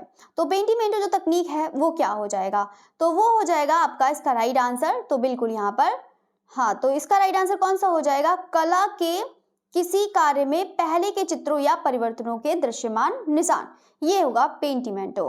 बाकी क्वेश्चन नंबर है 46 है सामग्री को निकालकर एक ड्राइंग के लिए शब्द क्या है, जैसे कि सतह में खरोच करना। अब देखो यहाँ पर क्या कह रहा है कि जैसे कि सामग्री को निकालकर एक ड्राइंग के लिए शब्द क्या है, जैसे कि खरोच करना। मतलब ये कह रहा है कि मतलब एक मतलब ये कह सकते हैं कि जैसे कि कोई खरोचते हैं या कुछ भी, वो एम्बोजिंग होती है, उत्कीर्णन होता है, सूखी ब्रशिंग होती है, ऐसा तो नहीं। तो यहाँ नहीं कि यानी कि ड्राई ब्रशिंग तो नहीं होता है, ना ही इनग्रेविंग होता है, ना ही कोई एम्बोसिंग, तो बिल्कुल स्केच बोर्ड कला हो जाएगा, ठीक है। तो इसका स्केच बोर्ड आर्ट हो जाएगा, उसी में ही स्केच करते हैं। क्वेश्चन नंबर 47 है द्रविड़ मंदिर में गर्भगृह के ऊपर बने शिखर को क्या कहा जाता है। अब क्या कहा जाता है ये आपको बताना है। तो बिल्कुल यहाँ पर आप लोग को मंदिर भी पढ़ाए हैं, तो ये क्या है, गर्भ के जो ऊपर बने शिखर को जो होते हैं वो क्या होते हैं, हमारे विमान होते हैं, ठीक है। क्वेश्चन नंबर 48 की तरफ बढ़ते हैं। क्लोजर का गेस्टाल्ट सिद्धांत, ये क्लोजर का गेस्टाल्ट सिद्धांत है, ग्राफिक डिजाइन पर कैसे लागू होता है। अब कैसे लागू होता है, अब इससे बता देते हैं कि इससे पता चलता है कि मस्तिष्क में किसी संपूर्ण वस्तु को देखने के लिए लुप्त हिस्सों को भरता है। क्वेश्चन नंबर है 49 क्या कह रहा है कि यहाँ पर गुप्त कहाँ से आ गया, कंप्यूटर ग्राफिक्स में क्वेश्चन है, कंप्यूटर ग्राफिक्स में उपखंडों सतहों की अवधारणा पर विस्तृत करें और चिकनी और विस्तृत 3D मॉडल के निर्माण में उनका उपयोग कैसे किया जाता है। तो इसका जो राइट आंसर है परिष्कृत मोटिव बहुभुज मेस। देखो सारे स्टूडेंट्स से मैं ये कह रही हूँ कि जितना भी स्टूडेंट है इसको देखो बोर मत होइएगा। देखो 180 क्वेश्चन है, मैं बार बार इसको आपको बता रही हूँ, आप इसको थोड़े से जो है इसमें थोड़ा आप लोग का हो सकता है कि नहीं पढ़ा हो, अगर बाई चांस आप लोग को नहीं समझ में आता है क्वेश्चन, तो मैं सीधे टिक लगवा रही हूँ, क्योंकि यहाँ पर आप लोग को क्लास भी मुझे जल्दी से खत्म करनी है, 180 क्वेश्चंस में है, तो सीधे बस आपको पेपर पता लग जाएगा किस टाइप का पेपर आया था, और साथ में फिर बाद में आप लोग उसको देख लीजिएगा पेपर, और फिर उसके बाद जो भी नहीं समझ में आता है आप उसका स्क्रीनशॉट लेकर मेरे व्हाट्सएप ग्रुप पर आप डाल सकते हैं और बता दें कि ये क्वेश्चन नहीं समझ में आया है, मैं उसको पूरा डिफाइन कर दूंगी, ठीक है। तो चलिए बाकी बात करते हैं। क्वेश्चन नंबर 50 है ग्राफिक डिजाइन में कर्निंग। तो कर्निंग आप लोगों ने पढ़ा है तो इसको भी समझाने की जरूरत नहीं है। तो कर्निंग शब्द का क्या अर्थ है, यहाँ पर ये पूछ रहा है। तो इसका जो राइट आंसर है कर्निंग, तो बिल्कुल यहाँ पे इसका राइट आंसर हो जाएगा आपका वर्डों के बीच की जगह समायोजित करना, ठीक है, यानी कि कह सकते हैं कि adjust the space between character, ठीक है। तो इसका राइट आंसर ये हो जाएगा। क्वेश्चन नंबर है 51 है एंटी एलियासिंग, ठीक है, एंटी एलियासिंग शब्द को कंप्यूटर ग्राफिक में क्या संदर्भित करता है। तो क्या संदर्भित करता है, वो करता है मतलब ये क्या लिखा है, इसमें तो कुछ अलग ही लिखा है, ठीक है। तो यहाँ पर चलो बता देते हैं, मतलब ये कह सकते हैं स्मूथिंग, ठीक है। यहाँ पर जो एंटी एलियासिंग जो होता है वो क्या होता है आपका स्मूथिंग जैग्ड एजेस, ठीक है। तो ये करता है, क्योंकि आप लोगों ने कंप्यूटर ग्राफिक्स पढ़ा नहीं है तो इसीलिए आप लोग को थोड़े से क्वेश्चंस में प्रॉब्लम होगी। बाकी जो है अभी आर्टिस्ट के भी क्वेश्चन होंगे तो उसमें प्रॉब्लम नहीं होगी। ठीक है, एक मिनट इसको सही से लिख देती हूँ तो आप लोग को अच्छे समझ में आ जाएगा। ठीक है, तो स्मूथिंग जैग्ड एजेस, ठीक है, तो इसका ये राइट आंसर हो जाएगा। तो चलिए नेक्स्ट बढ़ते हैं। क्वेश्चन नंबर है 52 है, परिप्रेक्ष्य में कला में लुप्त बिंदु। अब देखो लुप्त बिंदु आप लोग को पता है कि यहाँ पे परिप्रेक्ष्य में कला बिंदु, जो एक लुप्त बिंदु होता है वह बिंदु रेखाएं समांतर रेखाएं मिलती हुई प्रतीत होती हैं, जैसे कि आपने रेल की पटरियां देखी हैं, समांतर रेखाएं मिलती हुई प्रतीत होती हैं, लेकिन एक जाके एक टाइम पर वो क्या हो जाता है, एक लुप्त हो जाता है। ठीक है, तो ये जो हमारी होती है वो क्या हो जाएगी, वह बिंदु जहां समांतर रेखाएं मिलती हुई प्रतीत होती हैं, कि ऐसा लग रहा है कि कोई समांतर रेखाएं हैं और आगे जाकर मिल गई हूं। क्वेश्चन नंबर 53 है, नागर शैली, ये नागर लिखा है, तो नागर शैली में जो मंदिर वास्तुकला में शिखरा जो टावर है का मुख्य आकार क्या है, तो बताइएगा यहाँ पर क्या हो जाएगा, ये भी आप लोगों ने पढ़ा है। तो यहाँ पर जो नागर शैली में मंदिर वास्तुकला, तो यहाँ पर क्या हो जाएगा, परिपत्र, स्क्वायर तो होगा नहीं, अष्टकोण, ये तो इसका जो राइट आंसर है वो कौन सा हो जाएगा आपका, पिरामिड, पिरामिड हो जाएगा। ठीक है, वैसे यहाँ पर टावर का शिखर, ठीक है, जो शिखर है टावर का मुख्य आकार ये हो जाएगा पिरामिड, ये ऐसे नहीं थे, टैपरिंग पिरामिड मतलब ये कह सकते हैं। तो नेक्स्ट क्वेश्चन की तरफ बढ़ते हैं। क्वेश्चन नंबर है 54 है, ग्राफिक डिजाइन में मुद्रण कला में रंग मोड CMY के खेल क्या भूमिका है, मतलब CMY का क्या भूमिका है ये कहना चाह रहा है। तो ये बता देते हैं, इसका राइट आंसर है यह पूर्ण रंग मुद्रण के लिए इस्तेमाल किए जाने वाला एक रंग मॉडल है। ठीक है, नेक्स्ट क्वेश्चन की तरफ बढ़ते हैं। क्वेश्चन नंबर 55 है, कौन सा स्मारक अपने गुंबद और चार मीनार में सम्मानित स्थान के लिए जाना जाता है, तो इसका जो राइट आंसर है वो कौन सा हो जाएगा, तो वो हो जाएगा आपका ताजमहल। तो गुंबद और मीनार के जो है सम्मित ये कह रहा है कि स्थान के लिए, तो ताजमहल। क्वेश्चन नंबर 56 है, शब्द जो है आपका, एक मिनट ये वाला थोड़ा सा अजीब लग रहा है क्वेश्चन, ब्लीड है ना, एक मिनट, शब्द जो है मतलब ब्लीड, ब्लीड ये तो इसमें ब्लीडिंग हो गया, चलिए कोई बात नहीं, जो शब्द है ब्लीड, ठीक है, तो ब्लीड आप लोग लिख दो। जो शब्द है ब्लीड, शब्द जो ग्राफिक में संदर्भ में क्या मतलब है, इससे कोई मतलब नहीं है, तो ब्लीड जो है इससे क्या मतलब है शब्द में, तो बताइएगा इसका जो राइट आंसर है वो कौन सा हो जाएगा, वो हो जाएगा आपका यहाँ पर एक जो है बिना किसी अतिरिक्त उपकरण के विस्तार तत्वों को बढ़ाने के बाद एजेंसी। ठीक है, इसका ये राइट आंसर है। अब मैंने इसको सही से कर दिया है तो आप लोग को अच्छे से अब समझ में आ जाएगा, क्योंकि वो ऑप्शन में थोड़ा सा प्रॉब्लम हो गई थी। ठीक है, तो यहाँ पर इसको ऑप्शन को राइट कर दिया। तो शब्द जो है ब्लीड शब्द, इसका राइट आंसर है किसी दृश्य में प्रकाश किरणों के पथ का पता लगाना। ठीक है, क्वेश्चन नंबर है 57 है, रे ट्रेसिंग। रे ट्रेसिंग यानी कि ये वाला रे, ठीक है, रेज वाला रे ट्रेसिंग। तो रे ट्रेसिंग शब्द को ग्राफिक्स में क्या संदर्भित करता है, अब जो ग्राफिक है, ग्राफिक में आप लोग को थोड़ी सी प्रॉब्लम होगी, बाकी है दृश्य में प्रकाश किरणों के पथ को ट्रेस करना। ठीक है, इसका राइट आंसर ये हो जाएगा, हाँ तो ये राइट आंसर। बाकी है क्वेश्चन नंबर 58 है, ताजमहल का निर्माण मुख्य रूप से किस प्रकार के सफेद संगमरमर का उपयोग करके किया जाता है, इसका राइट आंसर कौन सा हो जाएगा, तो वो हो जाएगा मकराना। ठीक है, तो ये आप लोग जानते ही होंगे, तो मकराना। क्वेश्चन नंबर 59 है, कंप्यूटर ग्राफिक्स में जेड बफर का उद्देश्य क्या है, तो यहाँ पर ये है, देखो यहाँ पर जेड बफर का पूछ रहा है कि उसका उद्देश्य क्या है, छिपी हुई सतह का पता लगाना कंप्यूटर ग्राफिक्स में। क्वेश्चन नंबर 60 है, कौन से वास्तुशिल्प विशेषता गोल गुंबज को कुतुब मीनार और ताजमहल से अलग करती है।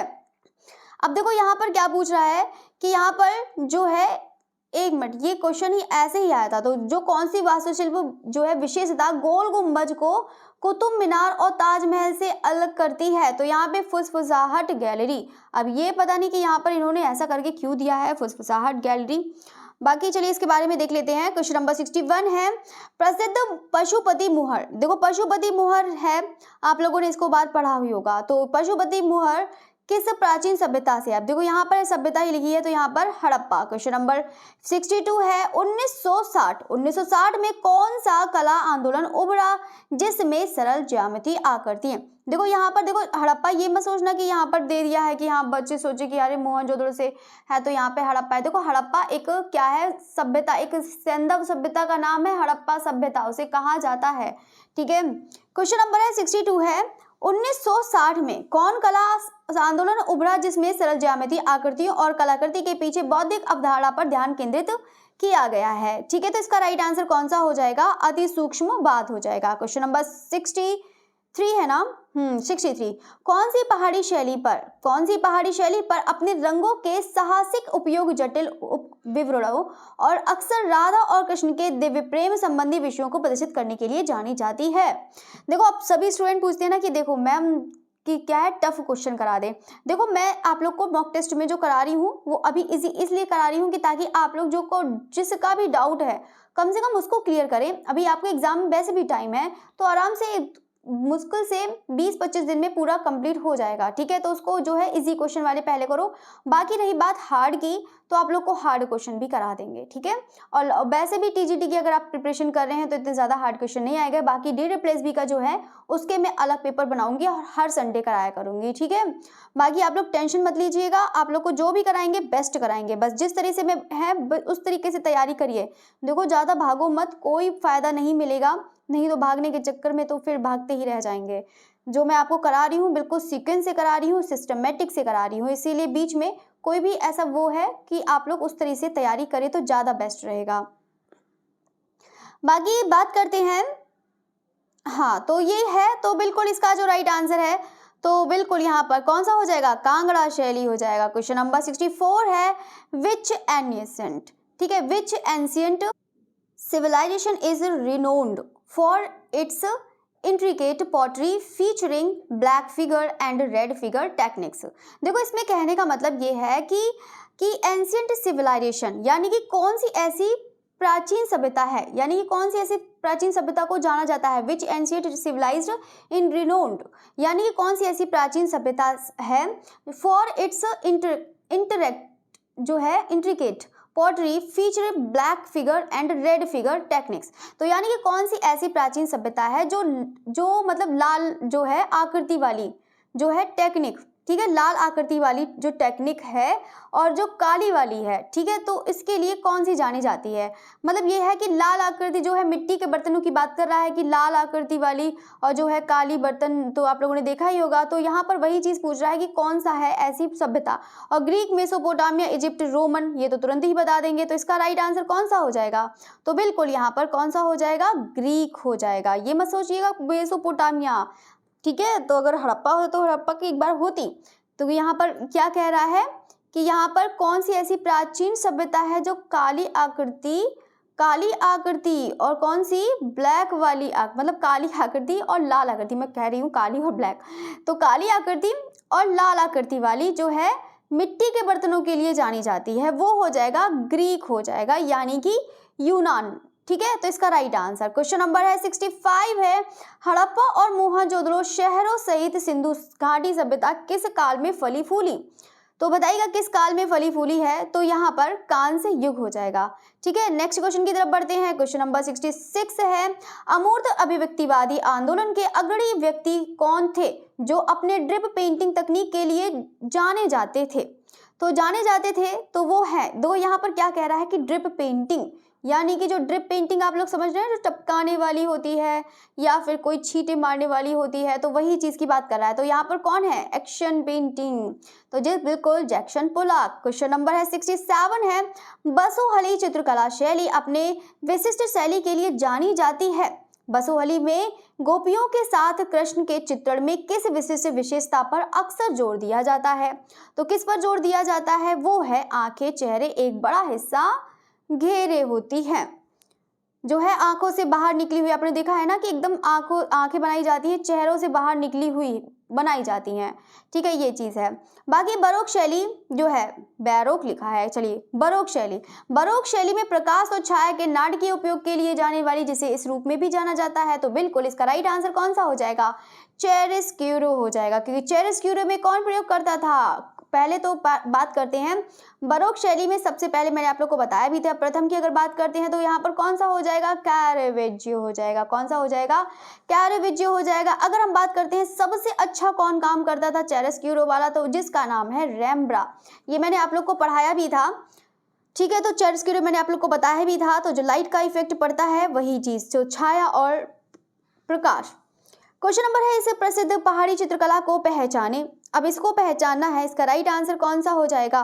तो बिल्कुल यहाँ पर राग मेघ हो जाएगा। क्वेश्चन नंबर 670 है, कौन सा हिंदू मंदिर जो अपनी अनूठी द्रविड़ वास्तुकला के लिए जाना जाता है 11वीं शताब्दी में राजवंश के दौरान बनाया गया था? तो बताइएगा, तो वो है बृहदेश्वर मंदिर। ठीक है, तो इसको अलग क्योंकि द्रविड़ वास्तुकला शैली की बात कर रहा है, वो भी 11वीं सदी की बात कर रहा है, और भी चोल राजवंश की बात कर रहा है, तो बिल्कुल बृहदेश्वर मंदिर हो जाएगा। क्वेश्चन नंबर 71 है कि उपयुक्त माहौल बनाने के लिए चित्रकला जो है राग मेघ किन वायुमंडलीय तत्वों को दर्शाया गया है? तो वो हो जाएगा तूफान और बरसाती बादल हो जाएंगे। क्वेश्चन नंबर 72 है, सिंधु घाटी सभ्यता के पुरातात्विक अवशेषों में पाए गए महान स्नानागार का उद्देश्य क्या है? तो महान स्नानागार का उद्देश्य क्या हो जाएगा? तो इसका जो राइट आंसर है वो कौन सा हो जाएगा? अनुष्ठान स्नान हो जाएगा। क्वेश्चन नंबर 73 है, 15वीं शताब्दी के दौरान जैन कला की विशिष्ट विशेषता क्या है, जो विशेष रूप से जैन पांडुलिपियों के चित्रों में दिखाई देती है? तो इसका राइट आंसर बताइएगा, तो वो हो जाएगा प्रयुक्त सोने का भव्य उपयोग हो जाएगा, क्योंकि यहाँ पर किसकी बात कर रहा है? जैन कला कर रहा है और 15वीं शताब्दी की कर रहा है, तो बिल्कुल यहाँ पर किसका हो जाएगा? सोने का मतलब प्रयोग हुआ था ना। तो बाकी बात करते हैं, क्वेश्चन नंबर 74 है, हड़प्पा सभ्यता के दौरान मूर्तियां बनाने के आमतौर पर किस सामग्री का उपयोग किया जाता है? तो किस सामग्री का उपयोग किया जाता है बताइएगा। देखो यहाँ पर आप लोग को ये भी बता देते हैं, देखो यहाँ पे साथ साथ में क्वेश्चन भी ये भी बता देते हैं कि देखो हड़प्पा में अगर सबसे ज्यादा धातु का प्रयोग करा गया है तो वो कौन सा धातु का प्रयोग मिलता है? वो मिलता है तांबा मिलता है सबसे ज्यादा। अब कांस्य में क्या करते हैं? कांस्य तो ये बनाते थे, किससे बनाते थे? तांबा, जस्ता और टिन से बनाते हैं, जिसमें से सबसे ज्यादा प्रयोग आपको मिलता है सेंधर सभ्यता में, तो यहाँ पर तांबा। तो तांबे बनाने का कारखाना भी था, तांबा बनाने का यहाँ पर जो था कारखाना भी था, इसीलिए यहाँ पर ये भी याद रखना। तो बाकी तो इनसे कोई मतलब ही नहीं है, तो बिल्कुल यहाँ पर पीतल, ब्रास। क्वेश्चन नंबर 75 है, पहाड़ी चित्रकला शैली भारत जो है भारत में किस पर्वत श्रृंखला की तलहटी में विकसित हुई है? तो इसका राइट आंसर बताइएगा। तो इसका राइट आंसर कौन सा हो जाएगा? तो बिल्कुल यहाँ पर हिमालय। तो पहाड़ी चित्रकला शैली भारत में पर्वत श्रृंखला जो है तलहटी में विकसित हुई, हिमालय। क्वेश्चन नंबर 76 है, शुंग काल के दौरान कौन सी वास्तुशिल्प विशेषता प्रमुख बन गई, जिसमें अक्सर नक्काशीदार आकृतियों से सुसज्जित विस्तृत प्रवेश द्वार रेलिंग शामिल थी? तो यहाँ पर कौन सा हो जाएगा? बिल्कुल स्तूप हो जाएगा। रेलिंग है, रेलिंग मैंने आप लोग को पढ़ाया है, प्रदक्षिणा पथ पढ़ाया है, वेदिका वो जो अंडभाग पढ़ाया है, वही चीज की बात कर रहा है। ठीक है, तो शुंग काल के दौरान। क्वेश्चन नंबर है 77 है, मौर्य काल के दौरान मूर्तियां बनाने के लिए, ये क्या हो गया? मौर्य काल के दौरान मूर्तियां बनाने के लिए मुख्य रूप से किस सामग्री का उपयोग किया गया है, जिसका उदाहरण सारनाथ में प्रसिद्ध सिंह चतुर्मुख स्तंभ शीर्ष है? तो इसका राइट आंसर कौन सा हो जाएगा? पीतल, बलुआ पत्थर, मोती या फिर टेराकोटा?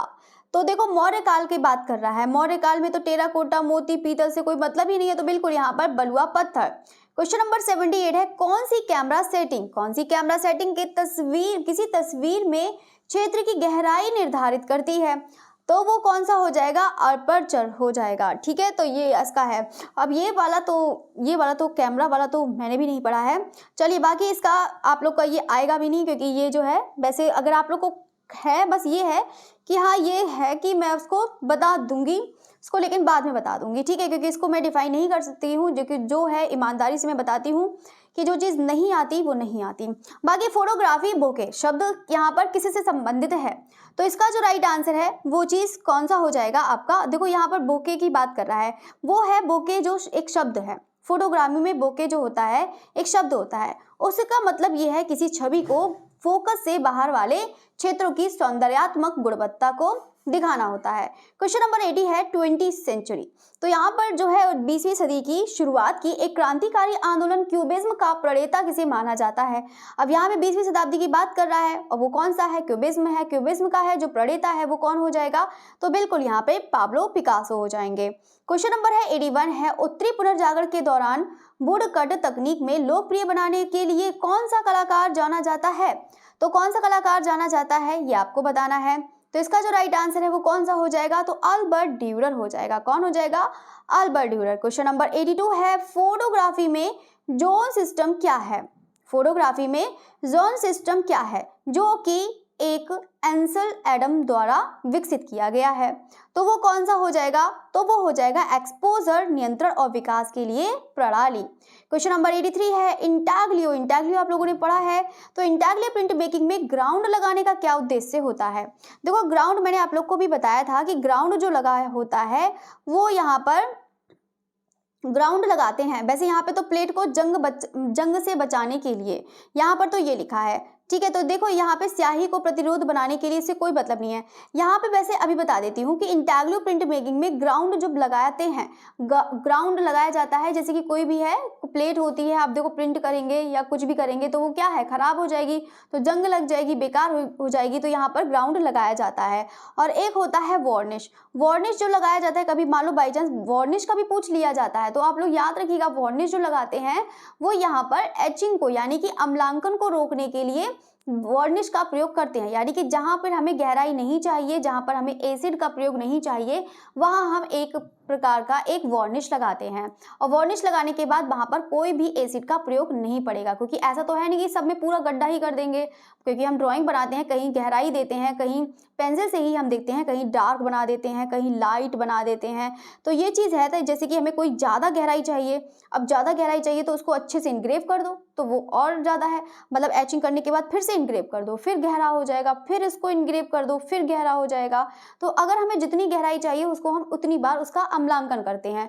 और जहाँ पर बिल्कुल भी नहीं चाहिए, कहीं कहीं मान लो प्लेन छोड़ना है, शेडिंग करनी है, तो वहाँ पर हम एक प्रकार का क्या करते हैं, वार्निश लगा देते हैं, ठीक है। तो ये जो है ग्राउंड लगाते हैं प्लेट को जंग से बचाने के लिए। क्वेश्चन नंबर 84 है प्रकृति और वस्तु अध्ययन में ट्रांजिशन की अवधारणा की जांच करें। अब यहाँ पर क्या कह रहा है कि देखो ये क्वेश्चन कह रहा है कि प्रकृति और वस्तु अध्ययन में ट्रांजिशन की अवधारणा की जांच करें, कलाकारों ने अकाल्पनिक क्षणों को कैसे पकड़ लिया। ये तो मतलब अलग ही एकदम एक्सप्लेन करा है, यह विषय समकालीन क्यों महत्वपूर्ण हुआ। चलो इसको इसको भी यहाँ पर बता देते हैं। तो यहाँ पर क्षणभंगी क्षणों की जीवन के अधूरे को दर्शाता है। ये तो अजीब ही क्वेश्चन है। बाकी क्वेश्चन नंबर 85 की तरफ बढ़ते हैं। प्रकृति और वस्तु अध्ययन में एनप्लीन एयर शब्द को किसे संदर्भित करता है। तो बताइएगा इसका राइट आंसर जो है वो कौन सा हो जाएगा। तो यहाँ पर ये हो जाएगा विषय से सीधे बाहर पेंटिंग करना, ठीक है। तो यहाँ पर रहते हैं एनप्लीन एयर शब्द से संदर्भित करता है विषय से सीधे बाहर पेंटिंग करना। क्वेश्चन नंबर 86 क्या कह रहा है, देखो क्वेश्चन नंबर 86 कह रहा है कि which tool is commonly used for carving the image into a would block for relief printing. यहाँ पर इसका कहने का मतलब ये है, मतलब ये कहना चाहता है कि जैसे कि कोई भी रिलीफ प्रिंटिंग है, जैसे कि यहाँ पर रिलीफ प्रिंटिंग की बात कर रहा है ना कि block which tool commonly used for carving, यानी कि कौन सा ऐसा टूल है, यानी कि which tool is commonly used for carving, यानी कि कौन सा ऐसा टूल है जो इमेज इनटू अ वुड, यानी कोई भी इमेज होती है, कोई भी वुड कट मतलब प्रिंटिंग होती है, तो उसको हम कौन सा टूल यूज़ करते हैं, वुड कट, यानी कि जो लकड़ी होती है उसको ब्लॉक जो मतलब लकड़ी होती है उसकी इंग्रेविंग करने के लिए कौन सा टूल यूज़ करते हैं, इसका ये मतलब है। रिलीफ प्रिंटिंग में आता ही है वुड कट, तो वुड कट जो है कौन सा रिलीफ में जो है उसका प्रयोग करते हैं, ये कहने का मतलब है। तो इसका जो राइट आंसर है वो कौन सा हो जाएगा, वो हो जाएगा चिजल हो जाएगा। और चिजल मैंने आप लोग को पढ़ाया था, चिजल क्या होता है, एक तरीके की छेनी होती है। अब छेनी आप लोगों ने देखी होगी, बहुत सारे लोगों ने देखी होगी, नहीं भी देखी होगी, एक पतली पतली होती है, उसी को ही हम क्या कहते हैं, चिजलिंग करते हैं। आपने वुड कट पढ़ाया होगा तो आप लोगों को पढ़ाया भी होगा, तो चिजलिंग करते हैं, वही इसका राइट आंसर है, ठीक है। क्वेश्चन नंबर 87 कह रहा है कि प्रकृति और वस्तु अध्ययन में जीवन आमतौर पर क्या दर्शाता है। इसका राइट आंसर बताइएगा कि मतलब जो है क्या दर्शाता है? तो बिल्कुल यहाँ पर निर्जीव वस्तुओं को एक रचना में व्यवस्थित करना। क्वेश्चन नंबर 88 है, फोटोग्राफी में ध्रुवीकरण फिल्टर का उद्देश्य क्या है? तो इसका उद्देश्य क्या हो जाएगा? वो हो जाएगा ग्लेर और प्रतिबिंब को कम करना। क्वेश्चन नंबर 89 है कि प्रकृति और वस्तु अध्ययन में चियरोस्क्यूरो का क्या महत्व है? अब देखो चियरोस्क्यूरो पूछ रहा है, चियरोस्क्यूरो तो आप लोगों ने बहुत बार पढ़ा है, तो बिल्कुल प्रकाश और छाया का क्रीड़ा। ठीक है, क्वेश्चन नंबर 90 है, फाइनली आप लोग 90 क्वेश्चन तक आ गए। तो बिल्कुल 90 क्वेश्चन की तरफ आ गए हैं हम। प्रकृति एवं वस्तु के अध्ययन में उत्कृष्ट की अवधारणा के अक्सर उभरती बताएं कि कैसे कलाकार प्रकृति और वस्तुओं के अपने चित्रण की उत्कृष्टता की खोज करते हैं। तो इसका राइट आंसर बताइएगा। तो बिल्कुल यहाँ पर विस्मय, सुंदरता और जबरदस्त भावनाओं का चित्रण। ठीक है, क्वेश्चन नंबर 91 है, रिलीफ प्रिंटिंग में स्याही लगाने से पहले वुड कट ब्लॉक की उभरी हुई सतह पर अक्सर कौन सा पदार्थ लगाया जाता है? अब देखो यहाँ पर सेम वही चीज पूछ रहा है कि यहाँ की रिलीफ प्रिंटिंग में स्याही लगाने से पहले वुड कट ब्लॉक में उभरी हुई सतह पर अक्सर कौन सा पदार्थ लगाया जाता है? वो हो जाएगा शल्क हो जाएगा। ठीक है, तो ये हो जाएगा, मतलब वुड कट जो है उभरी हुई सतह पर अक्सर कौन सा पदार्थ लगाया जाता है? तो यहाँ पर शल्क हो जाएगा। ठीक है, क्वेश्चन नंबर है 92 है, कोलोग्राफी में प्रिंटिंग प्लेट की टेक्सचर वाली सतह वाली उपयोग की जाने वाली प्राथमिक सामग्री क्या है? तो प्राथमिक सामग्री क्या हो जाएगी? तो वो हो जाएगी गत्ता हो जाएगी, क्योंकि कोलोग्राफ है। कोलोग्राफ में मैंने आपको बताया था कि किसका प्रयोग करते हैं? कार्डबोर्ड का प्रयोग करते हैं। किसका प्रयोग करते हैं? कार्डबोर्ड का प्रयोग करते हैं, क्योंकि पहले जो है एचिंग को मतलब एचिंग कराने पड़ता है, लेकिन इसमें ऐसा कुछ भी नहीं है, बिल्कुल एचिंग जैसा ही इफेक्ट आता है। तो उसमें बिल्कुल एचिंग कराने के लिए उन्होंने कार्डबोर्ड लिया था। किसने लिया था? जल्दी से बताइएगा, सभी स्टूडेंट बताइएगा। जगमोहन चोपड़ा ना।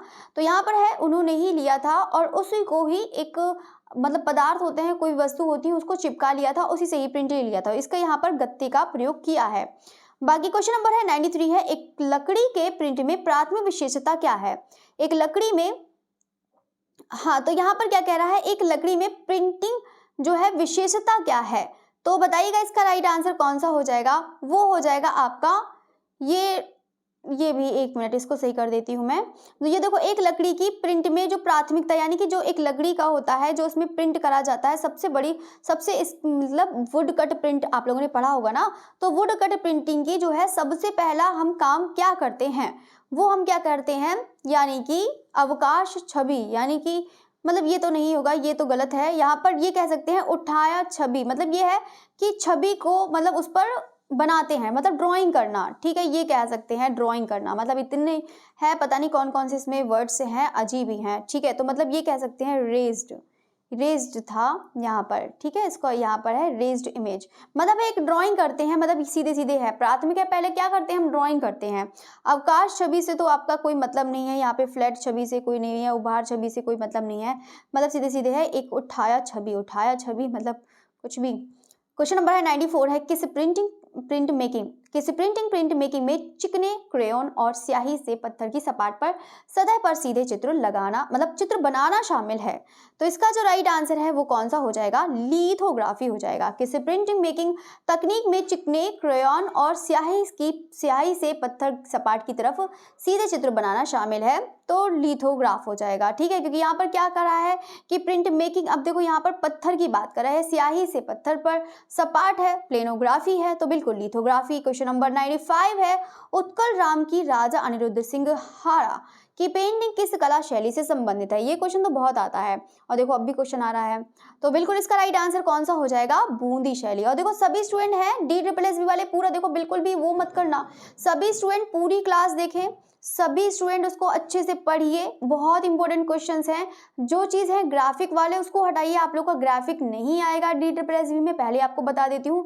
आप लोग का अगर आप लोग कन्फ्यूजन है DSSB के सिलेबस के लिए, तो मैं आप लोग को एक बार और सिलेबस बता दूंगी किस टाइप से कैसे क्वेश्चंस बनेंगे। ठीक है, तो आप लोग उस पर बिल्कुल ना आए, बस जो मैं आपको बताती जा रही हूँ वैसे आप लोग जरूर करते जाइएगा। इस पेपर को जरूर देखिएगा और पूरा पेपर देखिएगा, ये नहीं कि 180 क्वेश्चन है हम नहीं करेंगे और और कुछ नहीं है। ऐसे भागेंगे तो फिर भागते ही रह जाएंगे, ठीक है। तो मेहनत तो करनी पड़ेगी, नहीं तो सभी लोग सिलेक्शन ले जाएं।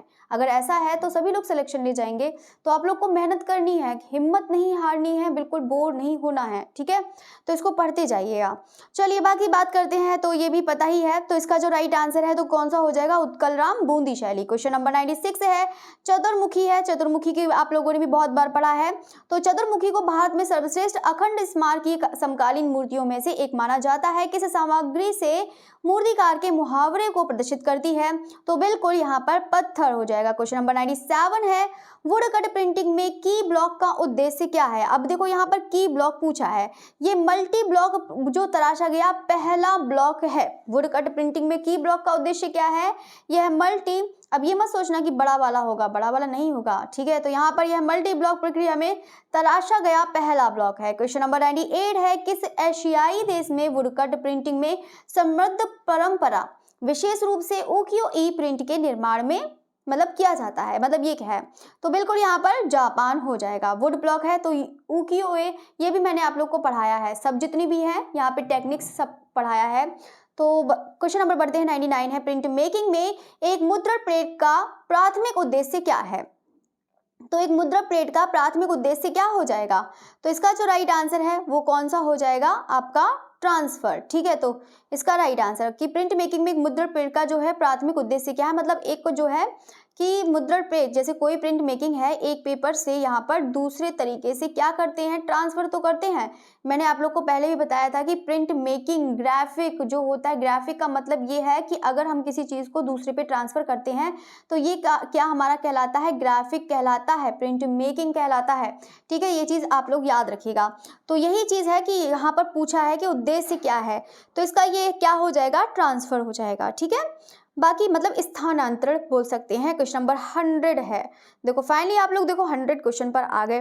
देखो 100 क्वेश्चन क्या कह रहा है, which of the following is a technique used in the dark room for developing photographs. तो यहाँ पर क्या क्या ऑप्शन दिए गए हैं, जैसे कि यहाँ पे ये दिया है, वेजिनेटिंग दिया है, डॉजिंग दिया है, पिक्सेलेशन दिया है, क्रोमेटिक एबरेशन दिया है। चलो इसके बारे में बता देते हैं।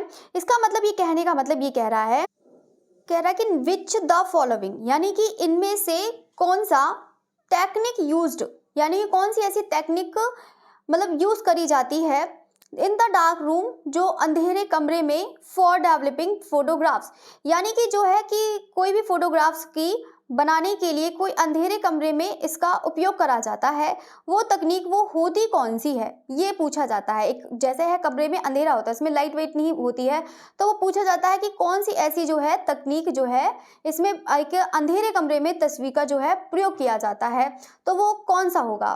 तो बताइएगा इसका राइट आंसर कौन सा हो जाएगा, बताइएगा। तो इसका जो राइट आंसर है वो मतलब डॉजिंग, मतलब एक टेक्निक को जो कहते हैं कि जो फॉलोइंग टेक्निक है जो use in dark room for developing photographs, तो ये जो है इसका नाम ही बोलते हैं डॉजिंग कहते हैं, ठीक है, डॉज करना। क्वेश्चन नंबर 101 क्या कह रहा है कि वह कौन सा कलाकार है जो अपनी बनी ठनी नाम के चित्रों के आदर्श महिला चित्रित करने के लिए प्रसिद्ध है, जिसका उदाहरण पेंटिंग राधा जो है। आंसर बताइएगा इसका राइट आंसर कौन सा हो जाएगा, 1 मिनट। तो इसका जो राइट आंसर है वो क्या हो जाएगा, निहाल चंद, ठीक है। तो बनी ठनी है निहाल चंद। क्वेश्चन नंबर 102 की तरफ बढ़ते हैं। सेरीग्राफ में स्टेंसिल के माध्यम में स्याही को मुद्रण सतह पर धकेलने के लिए उपयोग किया जाने वाला प्राथमिक उपकरण क्या है। मतलब यहाँ पर देखो, आप देख रहे हैं लैंग्वेज कैसी है, मतलब सेरीग्राफी में स्टेंसिल के माध्यम से स्याही के मुद्रण। अब निक्षाड़ की शुरू तो है नहीं, सेरीग्राफी है, सेरीग्राफी में तो एक ही यूज करा जाता है, तो इस क्यूजी का ही प्रयोग किया जाता है। क्वेश्चन नंबर 103 है, संथाल परिवार की मूर्ति क्या दर्शाती है। अब संथाल परिवार की मूर्ति क्या दर्शाती है, वो है यात्रा पर एक आदिवासी परिवार, ठीक है। क्वेश्चन नंबर 104 है, नूरुद्दीन द्वारा एक चित्र झूले पर कृष्ण राजस्थानी शैली की उपशैली से संबंधित है। अब देखो यहाँ पर इस तरह से भी पूछ सकता है कि राजस्थानी के जो उपशैली से संबंधित है वो कौन सी उपशैली है राजस्थान की। तो नूरुद्दीन को तो पता ही है कि कहाँ के कलाकार हैं, तो बिल्कुल बीकानेर के हो जाएंगे। क्वेश्चन नंबर 105 है, स्केचिंग में इशारा शब्द का तात्पर्य क्या है। अब देखो इशारा का पूछा है स्केचिंग में, तो ये है गति को पकड़ने वाली त्वरित और अभिव्यंजक रेखाएं। क्वेश्चन नंबर 106 की तरफ बढ़ते हैं। मारवाड़ चित्रकला शैली की किस रियासत से संबंधित और जो दरबारी जीवन और त्योहारों को चित्रित करने वाली चित्रकारी के लिए जानी जाती है? तो इसका जो राइट आंसर है वो कौन सा हो जाएगा? तो वो है राजस्थानी। क्वेश्चन नंबर 107 की तरफ बढ़ते हैं। स्क्रीन में मेश काउंट का चुनाव सेरीग्राफी प्रिंट को कैसे प्रभावित करता है? तो बताइएगा इसका राइट आंसर कौन सा हो जाएगा? तो बिल्कुल यहाँ पर कौन सा हो जाएगा? एक विवरण और रेजोल्यूशन के स्तर से प्रभावित करना, ठीक है, इसका राइट आंसर। बाकी नेक्स्ट बढ़ते हैं। क्वेश्चन नंबर 108 है। रचनात्मक प्रक्रिया में थंबनेल रेखा चित्र का क्या महत्व है? वो क्या है महत्व? रचनाओं की योजना बनाने के लिए एक छोटे त्वरित रेखा चित्र, ठीक है, इसका राइट आंसर। क्वेश्चन नंबर 109 है। 109 क्या कह रहा है कि in serigraphy what is purpose of registration mark? अब देखो यहाँ पर इसका कहने का मतलब है कि सेरीग्राफी में जो रजिस्ट्रेशन मार्क लगाते हैं उसका क्या मतलब है, ये कह रहा है। तो बताइएगा इसका राइट आंसर कौन सा है? देखो यहाँ पे इसका जो राइट आंसर है वो to align and register multiple colours precisely, यानी कहने का मतलब है कि जैसे सेरीग्राफी में करते हैं कोई भी जो भी है, तो जैसे हमें पता लग जाता है कोई भी रजिस्ट्रेशन मार्क हम लगा देते हैं कि हाँ हमारी कोई भी पेंटिंग है, तो ये जो है मतलब ये कह सकते हैं कि टू अलाइन रजिस्टर, मतलब कोई भी रजिस्टर को यहाँ पर कोई भी रजिस्ट्रेशन करते हैं तो उसको हम अलाइन करते हैं, मतलब जो है कि एक मतलब ये कह सकते हैं पंजीकृत कर सकते हैं, ठीक है, तो ये चीज कहने का मतलब है, ठीक है। बाकी बढ़ते हैं। क्वेश्चन नंबर 110 है। वैचारिक कला के संदर्भ में रेखा चित्र समग्र कलात्मक अवधारणा में कैसे योगदान करते हैं? तो इसका बताइएगा इसका राइट आंसर कौन सा हो जाएगा? वे अंतिम, एक मिनट ये कहाँ चला गया क्वेश्चन, हाँ तो बिल्कुल वे अंतिम भाग के लिए एक खाका प्रदान करते हैं। क्वेश्चन नंबर है 111। भारत का चित्रकूट में राम मिलन, ठीक है, या फिर बोल सकते हैं भरत, तो भारत का जो है चित्रकूट में राम मिलन, ठीक है, से गुमान द्वारा किस शताब्दी में चित्रित किया गया है? तो बताइएगा इसका राइट आंसर कौन सा हो जाएगा? वो हो जाएगा 18वीं शताब्दी। गुमान ने बनाया है राम मिलन जो है भरत का चित्रकूट में राम मिलन, तो गुमान है, तो यहाँ पर कौन सा हो जाएगा? 18वीं शताब्दी। क्वेश्चन नंबर 112 है। चेन्नई में श्रम की विजय में विशेष रूप से घटना का स्मरणीय कराती है, तो बताइएगा इसका राइट आंसर? भारत का पहला मजदूर दिवस, ठीक है। क्वेश्चन नंबर 113 है कि भारत में पहली सार्वजनिक आधुनिकतावादी मूर्तिकला मानी जाती है। मूर्ति संथाल परिवार के पीछे का कलाकार कौन हो जाएगा? तो बिल्कुल रामकिंकर बैज हो जाएंगे। क्वेश्चन नंबर 114 प्रतिष्ठित चित्रकला भारत माता मदर इंडिया के पीछे का कलाकार कौन है? तो कौन हो जाएगा? तो बिल्कुल यहाँ पर अवनींद्रनाथ टैगोर। क्वेश्चन नंबर 115 है। स्केचिंग में संदर्भ में कंटूर रेखा चित्र की अवधारणा को समझाइए। तो कंटूर रेखा चित्र है वो हो जाएगा आकृतियों को परिभाषित करने के लिए एक रूपरेखा पर जोर। क्वेश्चन नंबर 116 है। ललित कला के क्षेत्र में सेरीग्राफी को संदर्भित करने के लिए आमतौर पर उपयोग किया जाने वाला दूसरा शब्द क्या है, ये पूछ रहा है। तो बताइएगा इसका राइट आंसर कौन सा हो जाएगा? वो हो जाएगा सिल्क स्क्रीन। जहां सेरीग्राफी वहां सिल्क स्क्रीन, या फिर कौन हो जाएगा? छेपांकन। पश्चिमी कला के संबंध में राधा बनीठनी का वर्णन किस प्रकार किया गया है? इसकी तुलना एक प्रसिद्ध पेंटिंग के भारतीय संस्करण से की गई है। इसका राइट आंसर कौन सा हो जाएगा? तो वो बिल्कुल हो जाएगा आपका क्या है? राधा बनीठनी। अच्छा राधा बनीठनी है, तो बिल्कुल यहाँ पर भारतीय मोनालिसा, और तो कोई मतलब है ही नहीं। तो सही है आंसर। क्वेश्चन नंबर है 118 है। चेन्नई में पहले मजदूर दिवस समारोह स्थल के पास देवी प्रसाद राय चौधरी की कृति किसका प्रतीक है? तो ये हो जाएगा श्रमिक को गहन शारीरिक प्रयास। क्वेश्चन नंबर 119 है। मारू रागनी राजस्थानी कला के किस उपशैली से संबंधित है? तो किस उपशैली से संबंधित है? तो इसका राइट आंसर मेवाड़ हो जाएगा, ठीक है, मारू रागनी मेवाड़। क्वेश्चन नंबर 120 है। निम्नलिखित में किस विषय को अक्सर बंगाल शैली की मूर्तियों में दर्शाया गया है? तो बताइएगा इसका राइट आंसर? पौराणिक आख्यान। देखो मैं समझाने लगूंगी तो आप लोग को बहुत टाइम हो जाएगा, ठीक है। तो क्वेश्चन ये करिए कि आप लोग क्वेश्चन देख लिए कि हाँ DSSB का 2024 में कैसा एग्जाम आया था, लेकिन ये पीजीटी का है, पोस्ट ग्रेजुएट लेवल का है। तो याद रखिएगा टीजीटी का अलग होगा, वो आपका इंडियन से ज़्यादा पूछा जाएगा। ये है, इसमें वेस्टर्न पूछा गया है, ग्राफिक्स पूछा गया है, फोटोग्राफी पूछा गया है, तो ये चीज़ अलग है, ठीक है। तो आप लोग इसको ध्यान रखिएगा। बाकी जो क्वेश्चंस बहुत इंपॉर्टेंट है, जो इंपॉर्टेंट है आप लोग उसको जरूर, उसके बारे में डिटेल्स जरूर पढ़िएगा। बाकी बात करते हैं 121 की बात करते हैं कि यथार्थवाद में प्रोत्साहन करने के लिए वस्तुओं को क्षैतिज रेखा के ऊपर या नीचे के एक अधिक लुप्त बिंदुओं के साथ खींचा जाता है। तो इसका जो राइट आंसर है वो कौन सा हो जाएगा, यहाँ पर एक सममितीय परिप्रेक्ष्य हो जाएगा, ठीक है। क्वेश्चन नंबर 122 कह रहा है कि प्रिंट मेकिंग में पंजीकरण प्रणाली का क्या उद्देश्य है। बिल्कुल सेम अभी ऐसे ही कुछ क्वेश्चन पूछा गया था, बिल्कुल अभी ऐसे ही कि प्रिंट मेकिंग, अब सेरीग्राफी पूछा गया था। वो क्या है कि अनेक रंगों या परतों का उचित संरेखण सुनिश्चित करना, ठीक है। तो ये जो है रंगों और परतों का उचित संरेखण करना, क्योंकि देखो हर बार प्रिंट लेते हैं, हर बार एक अलग आता है, तो यहाँ पर उस पे है एक रजिस्ट्रेशन मार्क लगा दिया जाता है, मतलब ये कह सकते हैं। क्वेश्चन नंबर 123 कह रहा है कि किस प्रिंट मेकिंग तकनीक में धातु की प्लेट आमतौर पर तांबे या जस्ता का एक डिजाइन उकेरा जाता है, तो फिर छपाई के लिए उकेरी गई रेखाओं पर स्याही लगाई जाती है। तो स्याही लगाई जाती है, तो बताइएगा इसका राइट आंसर। तो बिल्कुल यहाँ पर नक्काशी, तो धातु की प्लेट है आमतौर पर तांबे और जस्ता का, तो बिल्कुल नक्काशी। क्वेश्चन नंबर 14 है, वो सॉरी 4 नंबर है, 4 नंबर कहाँ से आ गया, चलो कोई बात नहीं। बाकी गुलाम रसूल संतोष आदर्श ज्यामितीय आकृतियों को रंगों से जुड़े प्रयोगात्मक कार्यों में कौन सा शब्द जुड़ा है। तो इसका जो राइट आंसर है वो कौन सा हो जाएगा, तो बिल्कुल यहाँ पर तंत्र हो जाएगा, ठीक है।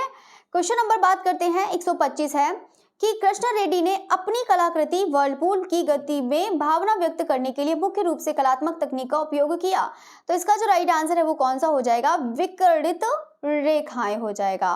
क्वेश्चन नंबर 126 है के लक्ष्मण गौड़, एक मिनट, के लक्ष्मण गौड़ कह रहा है, मतलब कह रहे हैं, तो के लक्ष्मण जो गौड़ है वुमेन एंड ट्री। देखो वुमेन एंड ट्री का तो बहुत ही पूछा जाता है, मतलब कुछ भी है तो अधिकतर पूछ ही लिया जाता है वुमेन एंड ट्री का, ये DSSB के एग्जाम में जरूर आता है। बाकी है देखो ये भी NCERT का ही क्वेश्चन है, ज़्यादातर तो यहाँ पर जितने हैं NCERT के। बाकी क्वेश्चन नंबर 127 है, बाकी यहाँ पर है पेंटिंग, कलाकारों का तो बहुत ज्यादा मिल जाता है उसी से ही। अजंता गुफा का संख्या 1 भित्ति चित्र के मुख्य रूप से धार्मिक परंपरा के दृश्यों को प्रदर्शित करते हैं। तो इसका जो राइट आंसर है वो कौन सा हो जाएगा, वो बौद्ध धर्म हो जाएगा। क्वेश्चन नंबर 128 है बर्थ ऑफ पोइट्री चित्रकला के पीछे कलाकार कौन है। तो वो कौन हो जाएगा बताइएगा, इसका राइट आंसर कौन सा है, बर्थ ऑफ पोइट्री चित्रकला के पीछे का कलाकार कौन है, तो के हैबर हो जाएंगे। क्वेश्चन नंबर 129 है NS बेंद्रे द्वारा गॉसिप 1988 को बनाने में किस प्राथमिक माध्यम का उपयोग किया गया है। तो किस प्राथमिक माध्यम का उपयोग किया गया है, तो कैनवास पर तैल हो जाएगा। किसका हो जाएगा, कैनवास पर तैल हो जाएगा। क्वेश्चन नंबर 126 हो गया, 129 कह रहा है कि जानकारी के अनुसार ज्योति भट्ट का निक्षारण कौन सा है, देवी किस दार्शनिक अवधारणा के व्यक्त करती है। तो क्या व्यक्त करती है ये आपको बताना है। तो ये हो जाएगा जानकारी के अनुसार बेतुकापन, बिल्कुल भी ऐसा नहीं है। तांत्रिक दर्शन, तो तांत्रिक दर्शन अस्तित्ववाद संरचनात्मक, ये तो बड़ा है कि यहाँ पर बड़ा अजीब सा क्वेश्चन पूछ लिया, दार्शनिक अवधारणा को व्यक्त करती है तो तांत्रिक दर्शन, ठीक है, इसका राइट आंसर यही माना है। बाकी क्वेश्चन नंबर 131 की तरफ बढ़ते हैं। NS बेंद्रे को चित्रकला में गॉसिप का केंद्रीय विषय क्या है। अब NS बेंद्रे का गॉसिप है तो इसका केंद्रीय विषय क्या हो जाएगा, एक ग्रामीण शांति है गॉसिप। क्वेश्चन नंबर 132 है सोमनाथ होर ने ग्राफिक प्रिंट्स कौन सा है चिल्ड्रन किस माध्यम में। देखो आप लोग खोल के देखिएगा, वो जितना भी यहाँ पर प्रिंट मतलब दिख रहा है पूरा टोटल आपका 11th-12th की जितने भी आर्टिस्ट के हैं सबकी सभी NCERT के ही हैं, आप लोग देख सकते हैं, ठीक है। बाकी बात करते हैं सोमनाथ होर ग्राफिक चिल्ड्रन किस माध्यम में बनाया गया है। तो किस माध्यम में हो जाएगा, कागज पर नक्काशी हो जाएगा। क्वेश्चन नंबर 133 है चेतन वस्तुओं का अवलोकन करते समय कलाकार की धारणा गति संवेदी संवेदना का क्या भूमिका निभाती है। तो तो यहाँ पर विषय की गति और ऊर्जा को महसूस करना। क्वेश्चन नंबर 134 है, अजंता गुफा संख्या कौन सी 26 में मार विजय का विजय बुद्ध की निम्न में विजय को दर्शाता है? तो इसमें ये प्रलोभन, अज्ञानता या फिर मृत्यु। तो बताइएगा इसका राइट आंसर कौन सा हो जाएगा? वो हो जाएगा प्रलोभन। क्वेश्चन नंबर 135 है, अब देखो यहाँ पर कुछ इंग्लिश में लिखे होंगे तो आप लोगों को घबराना नहीं है, बाकी मैं आप लोग को समझा दूंगी। यहाँ पे ऐसे ही क्वेश्चंस मिला है। बाकी बात करते हैं, the Japanese artist known for it wood block print particularly the series 36 views of mountain Fuji is. तो यहाँ पर इसका कहने का जो मतलब है, यहाँ पे कह रहा है कि जापानीज आर्टिस्ट नोन मतलब कौन से जापानी कलाकार मतलब ऐसे हैं जो would block print particularly series, जो सीरीज है 36 व्यूज ऑफ माउंट फ्यूजी। तो माउंटेन फ्यूजी जो है 36 व्यूज उसमें है। तो ये जो है किसके लिए, मतलब कौन सा ऐसा जापानी कलाकार है जो इसके लिए जाना जाता है, ठीक है, ये कह सकते हैं 36 व्यूज ऑफ माउंटेन फ्यूज, ठीक है, इसके लिए जाना जाता है। ये एक सीरीज का नाम है जो 36 व्यूज ऑफ माउंट फ्यूजी। हाँ, तो 36 व्यूज ऑफ माउंटेन फ्यूजी जो है वो कौन सा ऐसा जापानी कलाकार है, वो वुड ब्लॉक प्रिंट का। तो वो कौन सा है कलाकार? यहाँ पे हरेशिगो है, और कौन सा है, कटुशिका होकुसाई है, कितागावा है, और यहाँ पर उटागावा, ठीक है। तो देखो जापानीज ही नाम ही तो ऐसे ही होते हैं, इतने खतरनाक नाम होते हैं कि इसका आंसर भी देना मुश्किल हो जाएगा, ठीक है। तो यहाँ पे इसका जो राइट आंसर हो जाएगा वो हो जाएगा कटशिका होकुसाई हो जाएगा, ठीक है, इसका राइट आंसर। बाकी बात करते हैं क्वेश्चन नंबर 136 की बात करते हैं। यहाँ कह रहा है कि चेतन वस्तुओं में अध्ययन में अस्थायी अवलोकन किसे संदर्भित करता है? देखो सभी स्टूडेंट, थोड़े से क्वेश्चन और बचे हैं, सभी लोग को हिम्मत नहीं हारनी है, आराम से क्वेश्चन करना है, बहुत अच्छे क्वेश्चन हैं, आप लोग इसको करिएगा, ठीक है। कुछ क्वेश्चन हार्ड लगे तो आप लोग मुझे कमेंट करके बता सकते हैं कि ये सब क्वेश्चन नहीं समझ में आया, मैं इसको जरूर आप लोग को बताऊंगी, ठीक है। तो इसका जो राइट आंसर है, समय के साथ गतिमान वस्तुओं का अवलोकन। क्वेश्चन नंबर है 137 है, चेतन वस्तुओं में अध्ययन में क्रॉस कंटूर रेखाएं शब्द, एक मिनट, ये तो प्यास लग रहा है, फिर से आया गया है क्वेश्चन। चलिए, मुझे लग रहा है कि अभी आया था ना क्रॉस कंटूर रेखाएं। चलिए, तो इसका राइट आंसर है रेखाओं जो वस्तुओं के अनुसरण करती है। क्वेश्चन नंबर 138 है, किसे अक्सर भारतीय समकालीन कलाकार को अग्रदूत के रूप में जाना जाता है और प्रगतिशील कलाकार समूह के स्थापना में महत्वपूर्ण भूमिका निभाई थी? इसका जो राइट आंसर है वो कौन सा हो जाएगा? वो है मकबूल फिदा हुसैन। क्वेश्चन नंबर 139 है, अनुपम सूद की कलाकृति ओवॉल्स के अक्सर जुड़ा केंद्रीय विषय की व्याख्या क्या है? तो इसका जो राइट आंसर है वो कौन सा हो जाएगा? वो हो जाएगा गरीबी और अकेलापन। क्वेश्चन नंबर 140 है, मकबूल फिदा हुसैन चित्रकला में मदर टेरेसा अपनी मुद्रा और उपस्थिति के संदर्भ में किस प्रकार का दिखाई देता है? तो इसका जो राइट आंसर है वो कौन सा हो जाएगा? वो हो जाएगा आपका चेहरावीन और स्मारकीय। क्वेश्चन नंबर है 141, किसे कैलाश पर्वत को हिलाने वाली रावण में बैठे हुए दर्शाया गया है? मूर्ति में डर से भरी चेहरे की अभिव्यक्ति के साथ आधे लेटे हुए मुद्रा में बैठे हुए दर्शाया गया है। तो इसका जो राइट आंसर है वो कौन सा हो जाएगा? वो हो जाएगा देवी पार्वती। तो कौन हो जाएगा? देवी पार्वती। क्वेश्चन नंबर 142 है, कौन सा प्रतीकात्मक इशारा जिसे पृथ्वी साक्षी मुद्रा के रूप में भी जाना जाता है? तो इसका राइट आंसर कौन सा हो जाएगा? भूमि स्पर्श मुद्रा हो जाएगा, ये भी मैंने आप लोग को बताया है। क्वेश्चन नंबर है 143 है, किस स्थापत्य शैली को विशेषता शिखर शैली संरचना जो उत्तर भारतीय मंदिरों में प्रमुख है और इसे अक्सर माउंटेन पीक शैली के रूप में भी जाना जाता है? तो बिल्कुल यहाँ पर कौन सा हो जाएगा? शिखर हो जाएगा। क्वेश्चन नंबर 144 है, विभिन्न देवताओं और समर्पित बादामी के प्रसिद्ध रॉक कट मंदिरों का निर्माण 6वीं शताब्दी एडी में किस राजवंश द्वारा किया गया है? तो बिल्कुल यहाँ पर कौन सा हो जाएगा? Rock cut Chalukya. Question number 145 है, कह रहा है कि गंगा का अवतरण विषय आमतौर पर किस प्राचीन भारतीय मंदिर की मूर्ति कला में दर्शाया गया है?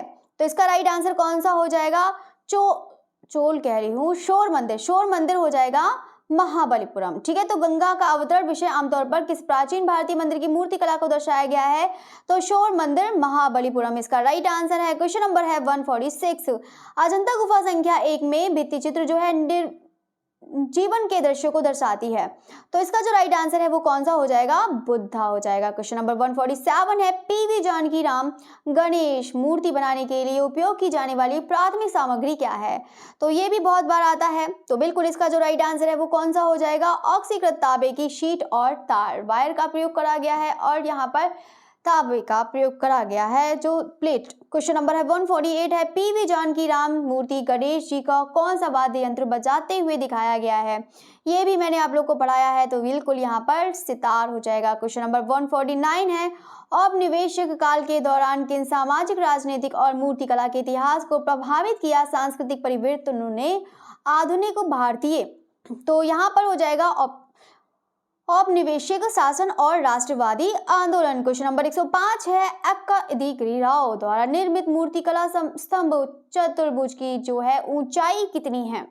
इसको भी मैंने कराया है, तो सभी स्टूडेंट है शॉर्ट्स में देखा करें। शॉर्ट्स में भी आप लोग को एक एक चीज बताती हूँ, आप लोग डेली शॉर्ट्स देखा करें।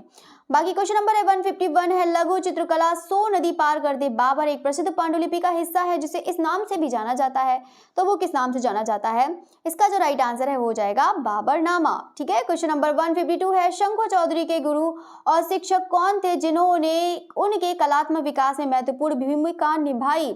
तो इसका राइट आंसर कौन सा हो जाएगा, राम किंकर बैज हो जाएगा। क्वेश्चन नंबर 153 है कि अजंता गुफा संख्या 1 भित्ति चित्रों में पद्म पाणी को अक्सर निम्न के हाथ में पकड़े दिखाया गया है, तो ये क्या दिखाया गया है ये भी पता होगा, तो बिल्कुल यहाँ पर कमल हो जाएगा। क्वेश्चन नंबर 154 है, शंखु चौधरी की मूर्तियां की विशेषताएं अक्सर होती हैं। तो शंखु चौधरी की मूर्तियों की विशेषताएं अक्सर क्या होती हैं, मानव आकृतियों का सार होता है। क्वेश्चन नंबर 155 है, कैलाश पर्वत को हिलाते हुए रावण की प्रमुख मूर्तियां आपको कहाँ मिलेगी। तो कहाँ मिलेंगी, तो बिल्कुल एलोरा की गुफाएं में मिलेंगी। क्वेश्चन नंबर 156 है, चोल राजवंश जो अपनी भव्य मंदिर वास्तुकला के लिए जाना जाता है ने भारत के किस वर्तमान राज्य में बृहदेश्वर मंदिर का निर्माण कराया है। तो बिल्कुल इसका राइट आंसर तमिलनाडु हो जाएगा। क्वेश्चन नंबर है 157, मामल्लपुरम में शोर मंदिर के निर्माण में श्रेय किस राजवंश को दिया जाता है जो अपनी अखंड वास्तुकला जटिल नक्काशी के लिए जाना जाता है। तो इसका जो राइट आंसर है वो कौन सा हो जाएगा, आपका पल्लव हो जाएगा। ठीक है। तो पल्लव काल में तो क्या होता है, मामल्लपुरम और शोर मंदिर है नक्काशी के लिए जाना जाता है, तो वो पल्लव काल। बाकी 158 है, नई दिल्ली में शिक्षा मंत्रालय द्वारा आयोजित मूर्तिकला की पहली अखिल भारतीय प्रदर्शनी सागर पुरस्कार जीतने वाली मूर्तिकला वुमेन स्टैंडिंग। देखो तो यहाँ पर लिखा है वुमेन स्टैंडिंग जो है धनराज भगत की किस सामग्री का उपयोग किया गया है। तो इसका राइट आंसर कौन सा हो जाएगा, वो हो जाएगा यहाँ पर मिट्टी, टेराकोटा, धातु की शीट या फिर लकड़ी। तो इसका जो राइट आंसर है वो कौन सा हो जाएगा, आपका धातु की शीट हो जाएगी। 1 मिनट, हाँ, क्योंकि यहाँ पर स्टैंडिंग वुमेन है ना, स्टैंडिंग वुमेन है और कांस्य में बनी है, तो इस यहाँ पर मैंने आप लोग से पूछा था, तो यहाँ पर देखो घुमा के दे दिया है, तभी कहूँ कि ऑप्शन क्यों नहीं मिल रहा है। मिट्टी तो है नहीं, टेराकोटा तो है नहीं, लकड़ी तो है नहीं, तो यहाँ पर घुमा के दे दिया है धातु की शीट। ठीक है, धातु की शीट ही है। अब शीट लेंगे तभी तो बनाएंगे, कोई भी बनाएंगे तो। ठीक है। बाकी बात करते हैं 159 है, गंगा का अवतरण मूर्तिकला आमतौर पर किसी हिंदू देवता के बालों की बहती हुई गंगा को चित्रित किया है। तो इसका जो राइट आंसर है वो कौन सा हो जाएगा, तो बिल्कुल शिव जी हो जाएंगे। क्वेश्चन नंबर 160 है, अमरनाथ सहगल ने चित्रकला जिसका शीर्षक क्राइस्ट अनहेयर्ड यानी कि बोल सकते हैं अनसुनी चीखे। तो अनसुनी चीखे जो है का सुझाव मतलब किस विषय का सुझाव देती हैं, वो देती हैं सामाजिक मुद्दे व अशांति का सुझाव देती हैं। क्वेश्चन नंबर है 161 है, एक छवि बनाने के लिए रंग के छोटे विशिष्ट बिंदु लगाने की तकनीक को क्या कहा जाता है। तो क्या कहा जाता है, वो कहा जाता है बिंदु चित्रण कहा जाता है, सिंपल। क्वेश्चन नंबर 162 है, निम्नलिखित में से कौन सा पश्चिमी भारत के लघु चित्र विद्यापीठ नहीं है। तो वो इसका राइट आंसर कौन सा हो जाएगा, तो पाल विद्यापीठ इसका ये आंसर है। क्वेश्चन नंबर है 163 है, कबीर और रविदास चित्रकला किस काल में बनाई गई थी। तो किस काल में बनाई गई थी, तो इसका जो राइट आंसर है वो कौन सा हो जाएगा, तो बिल्कुल मुगल काल हो जाएगा। क्वेश्चन नंबर 164 है, भारत में 16वीं शताब्दी के दौरान मुगल लघु चित्रकला शैली के दौरान मतलब शुरुआत श्रेय किसे दिया जाता है। तो किसे दिया जाता है, तो बताइएगा इसका राइट आंसर, तो बिल्कुल अकबर हो जाएगा। ठीक है। तो यहाँ पर जो है लघु चित्रकला शैली की शुरुआत का श्रेय किसको दिया जाता है, तो अकबर को दिया जाता है। ठीक है। क्वेश्चन नंबर है 165 है, दृश्य कला में किसी वस्तु की कथित सतह गुणवत्ता या अनुभूति को क्या कहा जाता है? उसके प्रक टेस्टो प्रतिबिंब करने के तरीके उत्पन्न करती है। तो बिल्कुल यहाँ पर जो है यहाँ पर टिक्चर हो जाएगा। क्वेश्चन नंबर 166 है, चित्रकला में Falcon on A bird rest, Falcon on A bird rest तो है पाठ में बाहरी और उत्तम शब्दों का क्या महत्व है? तो यहाँ पर आप लोगों ने देखा होगा falcon on a bird rest जो बाहरी लिखा हुआ है और उत्तम भी लिखा हुआ है। तो यहाँ पर जो तो दो शब्द हैं उसका क्या अर्थ पूछा है, तो इसका जो अर्थ हो जाएगा वो यहाँ पर कौन सा हो जाएगा? बाज का वर्णन करने वाले शब्द हैं। ठीक है, बाहरी और उत्तम क्या है? ये बाज का वर्णन करने वाले क्या है? एक शब्द लिखे हुए हैं। क्वेश्चन नंबर है 167 है, हरिवंश पुराण की चित्रकला कृष्ण ने गोवर्धन पर्वत उठाया, निर्माण का श्रेय किसे दिया जाता है? तो बताइएगा इसका राइट आंसर कौन सा हो जाएगा? तो वो हो जाएगा मिस्किन। तो कृष्ण गोवर्धन पर्वत उठाए हुए, तो मिस्किन का है ये, हरिवंश पुराण से लिया गया है। बाकी क्वेश्चन नंबर 168 है, प्रसिद्ध मेवाड़ लघु चित्र में एक चावंड राग माला बनाने के लिए निसारुद्दीन किसने नियुक्त की? तो बताइएगा इसका जो राइट आंसर है वो कौन सा हो जाएगा? तो बिल्कुल यहाँ पे राणा अमर सिंह। तो यहाँ पर कौन सा हो जाएगा? राणा अमर सिंह। क्वेश्चन नंबर है 169 है, किस ऐतिहासिक काल के दौरान मध्य भारतीय दक्कन के पहाड़ी शैली के सामूहिक रूप संबंध सांस्कृतिक विरासत में योगदान दिया? देखो 169 क्वेश्चन हो गए हैं, 180 क्वेश्चन है आपके टोटल। बाकी आप लोग को पूरा करना है, बस क्लास फिनिश ही होने वाली है। ठीक है, तो यहाँ पे सारे क्वेश्चन जरूर देखिएगा, बहुत अच्छे क्वेश्चंस हैं।